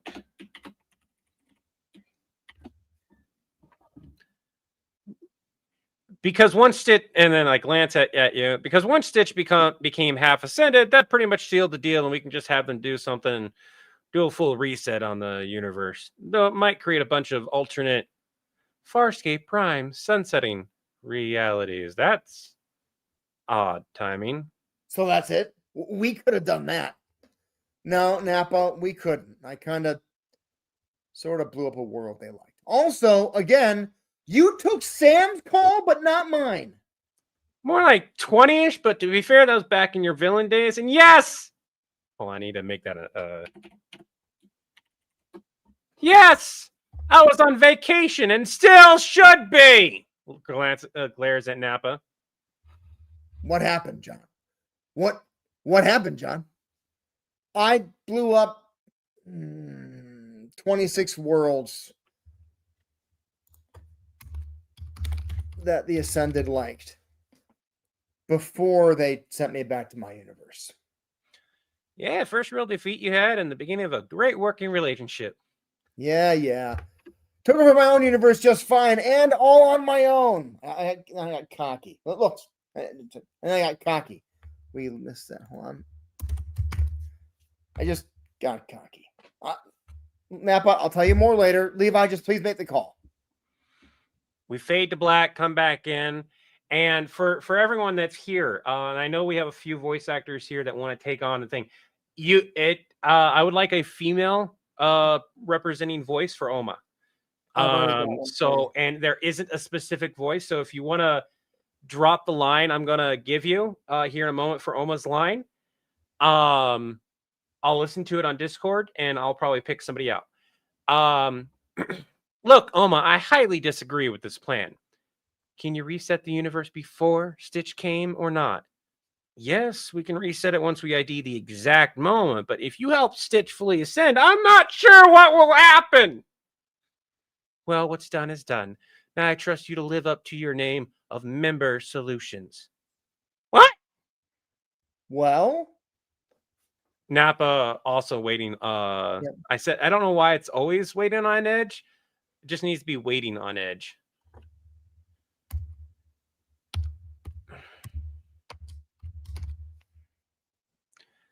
Oma already did it. no. Did what? Help Stitch fully ascend, but Stargate Prime Universe reset request received. What? Type. Well, I'll be damned. what? Oma just sent a message. He just left. After all that. Yep, he even gave us the info. Yeah, I need to put, yep. She even gave us the info we needed. Okay, so the situation is fixed. That's good news. Except for one issue. What? A genetically indestructible, fully ascended champion of Korn with key control, force powers, and all the memories of both Gold and the Ancient in some unknown random universe. And that's not the worst part. What could be worse than that? We can't track him anymore, Napa. Oh, that's bad. But it couldn't possibly get worse. God damn it, Napa! And then this is an extra scene that we would have playing during the credits. Let's do it. Go.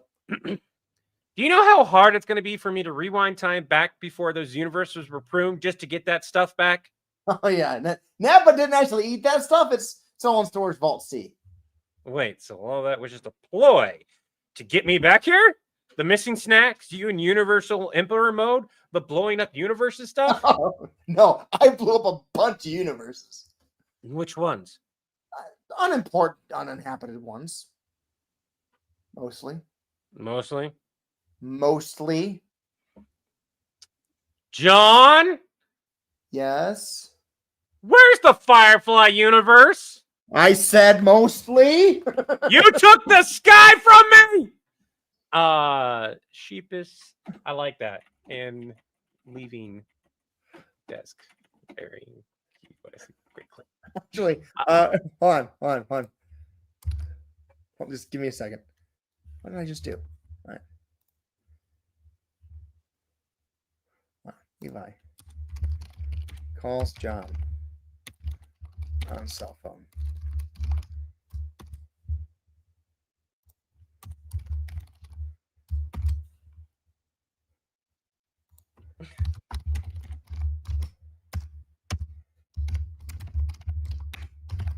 Anywhere but the office.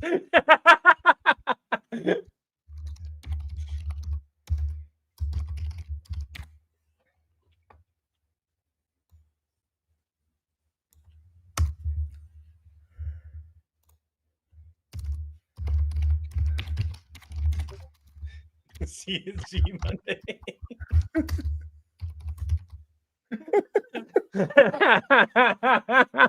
Fucking booked it. Um,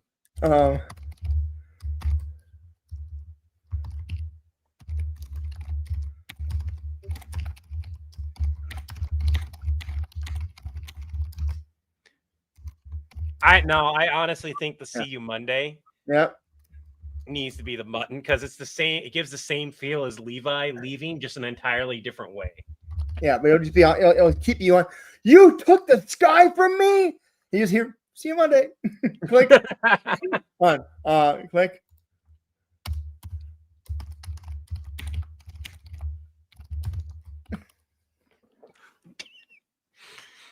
God damn it.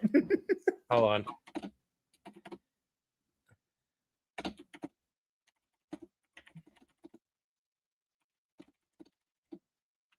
There we go. That's what leads to the prank war. Yep. All right. I like that. That works out very well. What do you guys think? To me, that feels good. I think we solved the issues that we had with it, which means we could start filming. Where is? Oh, it's still highlighted. That's why. Here it is. Levi needs to go after him. No, it's like the whole thing is it's a very similar feel of like Levi leaving the situation to go on vacation. Only I left because just too much was going on. John is leaving because he doesn't want to be anywhere near Levi right at this moment.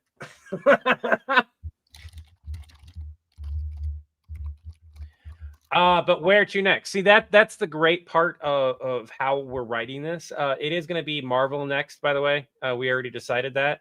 Yep. But we will write that after we get this filmed, edited, and released. Once this is filmed, edited, and released, and then I also have to put all 4 parts together as a single video and release that, which is going to be like nearly a 15-20 minute video, maybe longer. Once all those are released, then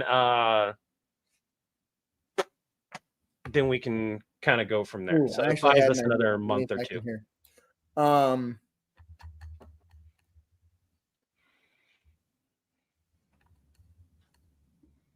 Not Stitch above all, but like it's canon that Stitch and like you can Google this and find it. It is canon that Stitch can actually lift Mjolnir. Mjolnir. Thank you. So we're gonna have fun with that. He's gonna be in the Marvel universe. We're gonna figure out things from there.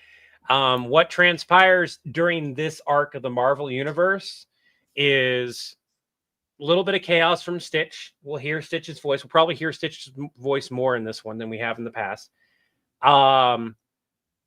We're going to find out the reason why Stitch is causing the chaos. We're going to find out what happened to Nani and Lilo, even though we might not know where they're at. And the resolution is going to be us trying to find Stitch for an entirely different reason. Because instead of trying to capture him because of the chaos he's now causing, we're now trying to be like, hey, we know what's going on. Let us help you. It changes the perspective of, you are a gremlin, you little bastard, to, okay, I get what you're doing. Let us help. It's a really nice Disney-esque feel to it. So I know what I need to do, and it just needs to be written. But that's it. We are done. Both those skits are good, and we can record those throughout the week. And I'm going to go hang out with Kiddo after a break on the heating pad. I want to thank everyone for joining us. We were live for nearly 4 hours. Do we want to stay live? Let's hit the 4-hour marker. That's only 8 more minutes. That's 9. That's 8 minutes and 45 seconds. Yeah. Men are most commonly pronounced. I can't pronounce that. Niders guy. We're talking Iron Stitch, Stitch God of Thunder, of Sorcerer Supreme Stitch. I have no idea what insane, like, I know what I'm going to take away from Stitch. I don't know what I'm going to add to Stitch's current abilities. There are a lot of Marvel abilities that Stitch could realistically take without altering the Marvel timeline at all.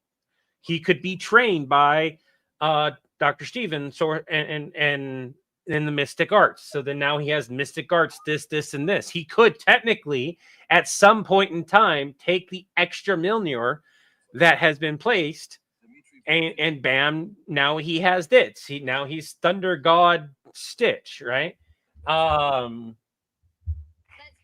There are some options for us to think around with that won't alter the timeline. Ultimately, one of the things I don't want to do, because it would result in the same thing that Stitchgate resulted in, is I don't want to alter the timeline of what's going on, because then we have to explain again, how did we fix it? Yep. That was not necessarily a mistake, so much as we were not prepared to write something like that. And that is part of the reason why it took so long to get it out. It 100% makes sense that at some point in time, his chaos would have caused issues with a timeline or two. And having it be Stargate is one of the easiest universes to have it happen in and fix without too much issue. Yep. So yeah, let him keep the okay. So that is going to be a tangent. When you mentioned that, I was like, and I filmed that. What I filmed, I figured out the way to film it in a way that it would make sense and not impact the current story that we're making. God, he could do 4 Rasengans at once. Yeah. And that's the joke that I make in that skit. But the way we have it is he got free of this containment that we got him in, which we'll mention later on down the line. And now he's causing, and that's the series. The Stitch Across the Timelines is going to be the whatever the fuck we want to have happen. Whereas the Stitch Across the Multiverse is a series where it has the start, finish, conclusion. But at some point he got loose. Wind Rasengan, Fire Rasengan, Water Rasengan, Lightning Rasengan. and see, that's the great thing, is that you'll be able to take calls on the villain side, kind of like what we did with Constantine, of that same thing of like, well, I don't. Do you mean there's multiple clones of Naruto to do it? What? Yeah. And then you go, Levi, where's Stitch? And I just point, technically he's still up there. But also what? There's 706. There's 706 of them over there. But so here's what he could do. He could do Rasengans in his middle hands and weave signs with his top hands. He's gonna be the Stitch Across Timelines. Yeah, I thought it was a good name. I think it's a good name for a new series. And it's the series that we get to have 100% just chaotic fun with Stitch. And I can build in the reason into the current storyline that we're tinkering with. But that's neither here nor there. That's way down the it's not way down the line, but it's far enough down the line I'm not concerned with it.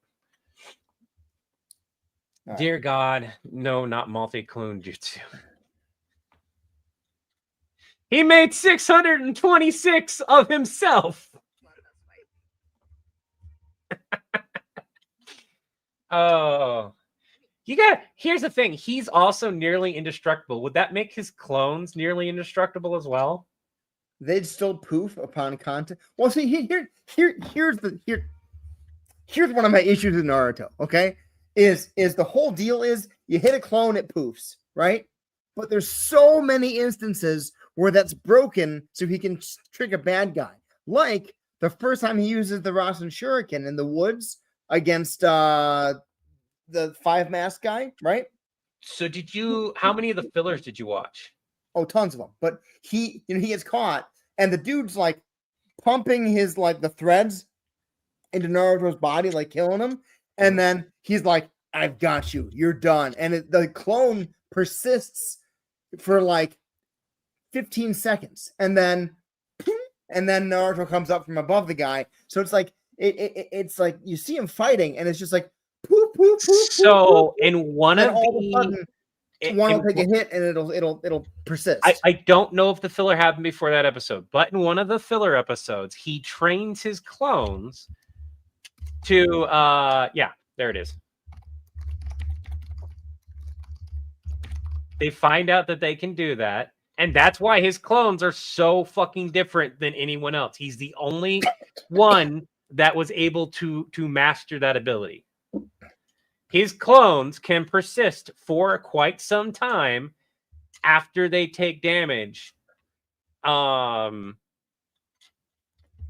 like even in the, I guess, Boruto, he uses that like to the extreme of like having clones take care of his normal duties and be a father and that kind of stuff, which causes one of the issues with Boruto is like, is it his clone or is it actually him? And that kind of gets me because like part of it's like, so these clones have this ability to stick around, yet they disappear at a certain point. In front of Boruto, you mean they couldn't have taken the extra step to never disappear in front of the child until they turned a corner, went to bed or something? They couldn't have made it so that like they only disappeared at the perfect time. Well, it's like, it lays down and goes to bed. Goes good night. It gets tucked into bed. Boruto leaves, and then he walks back in right as the clone disappears. Dad, I forgot to ask. God damn it! You remember that episode? Yeah. So no, it was pretty cool to see him learn how to make his clones persist longer. But it was also one of those things that shouldn't have been a filler episode. It should have definitely have been written in as a more canon-y part of the thing. Even if it was just like a quick reference point of like, hey, I've trained to make my clones last longer. What is panty and stocking? Is that what I think it is? I have no familiarity with this whatsoever.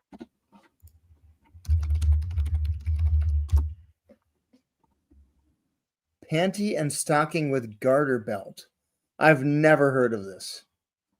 But it's apparently on Crunchyroll. This is a hell of a freaking synopsis. Panty and stocking are obscene angels who were banished from the pearly gates for being foul-mouthed, sex-crazed, sugar-addicted bad girls. Some horny guy wrote a manga and then made it funny. You've seen Chainsaw Man, right? I'm not saying it's the only one. I'm just commenting in general. And then there's a lot that I kind of like that too. It's produced by Gainax. Okay, that means that it's like is it like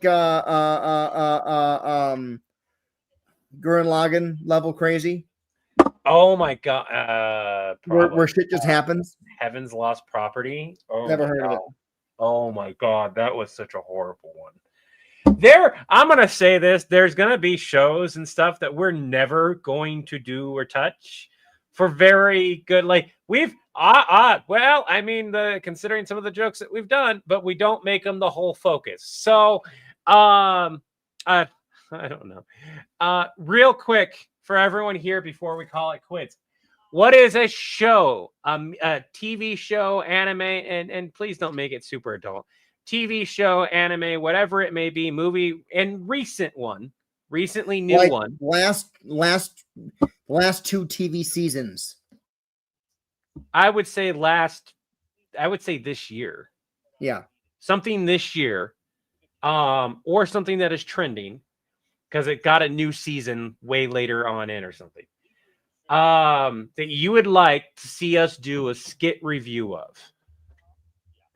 So something that me and Chris will probably have to sit together and watch at least a few episodes to kind of get a feel of it so we can do a skit. And again, not too adult, something recent.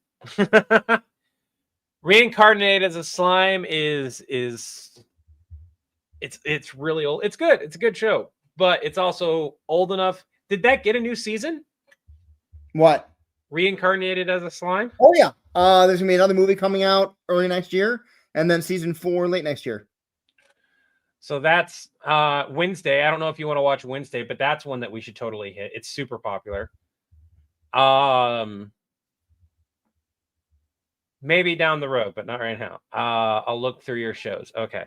We'll give it about 3-4 minutes to take a look, and we'll make a list of these. Reincarnated as a slime. Need to write that down. And the show Wednesday, which is the new Addams Family show. I want to do, if we do Wednesday, can you make a quick note to redo my Who's on First Addams Family Edition skit? For those who may not know, I accidentally, without ever watching Who's on First, because I never mentioned that I'd never seen it before getting told I did it. I did a Who's on First version of Addams Family thing without meaning to. And I think that's really cool. I would love to pull that up, but I don't remember what it's called.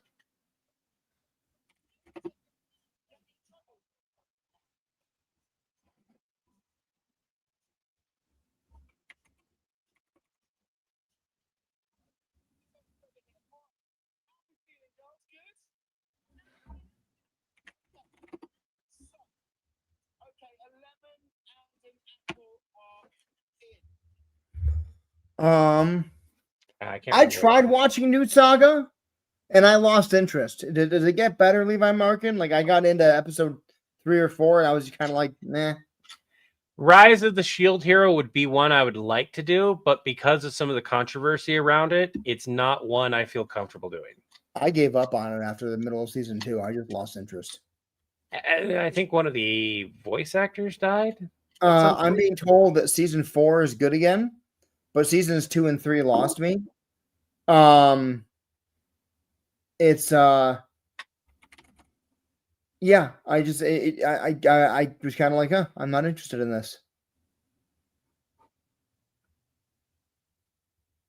Solo leveling we can totally do. Yeah, that'd be a good one. Clevital. I was waiting for someone to say that. I loved that show.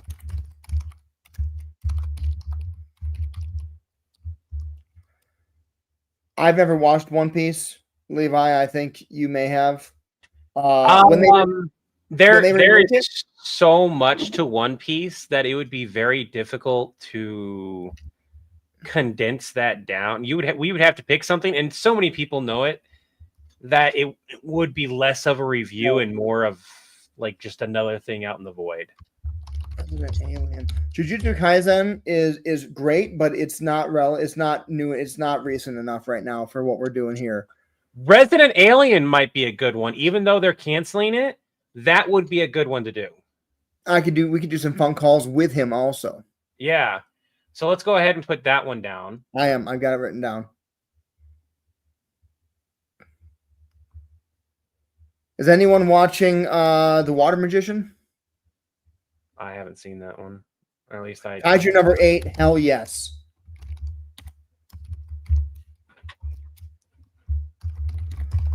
Water Magician is fun. What other series have I watched recently on Crunchyroll? Let me just pull those up.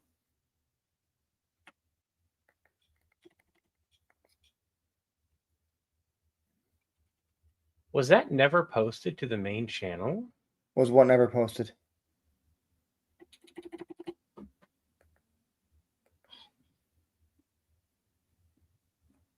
Like I said, I did like a Who's on First thing with on accident. and I'm trying to find it. Anyone been watching Gachi Akuda? Silent Witch is really good. Here it is. Luke has it out for the Atoms, is what it's called. So I wonder if that's on the main channel. A fun show that I've been enjoying is Reincarnated as a Seventh Prince. It's goofy as hell. Here it is. Dan to Dan. Dan to Dan, that would be a good one. Which one did you said that was really fun? What was it? I was reincarnated as a Seventh Prince, so I can take my time mastering my magical ability. It's goofy and it's fun.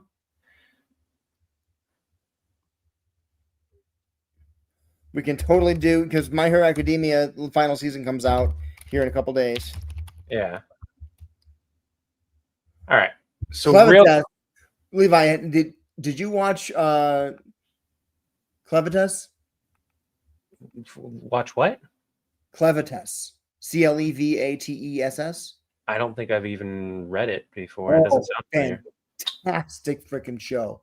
That was the one that I look forward to the most each week this season. Depending on where it's at, I may not like. That's another thing is I don't have access to like that's something we have to have it's on Crunchyroll. We need to have a quick 5-minute discussion when we're done with the stream. Real quick, I think we have quite a few things. We can also do Demon Slayer Infinity Castle. Yes. Fairy Tail? God, do we really? Fairy Tail has new stuff. What? I mean, they've got the 100-Year Quest anime out, but I don't know when the next season of that's coming because I don't know that it did super well. The My Hero Academia is fun, especially the villains version that's apparently supposed to be coming out. That would be a good one to do. Yeah, it would be. Yeah, for sure. I think we have enough for now.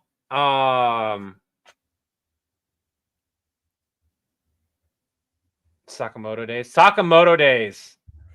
I lost interest in that after 4 or 5 episodes.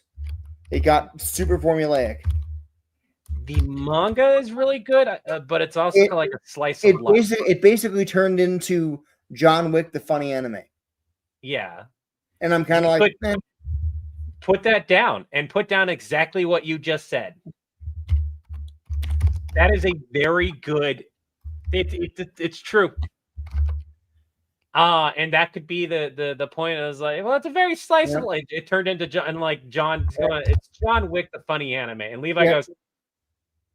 Spy X Family is getting a new season. I have not seen it yet. I keep meaning to watch it. It just looks like it's not my cup of tea. It's a good show, but I had to watch it with Kiddo too. Hey, what's up? Okay. We are 10 minutes past 4 hours. 2.95. Yeah. Don't worry about that right yet. I need to hop on everyone too. Thank you so much for being here while Levi's on the phone. Have a great night and do all the cool things Levi says. And have an Acme Day as a product of villain. Having an Acme Day, we retro build your account. Have an Acme Day.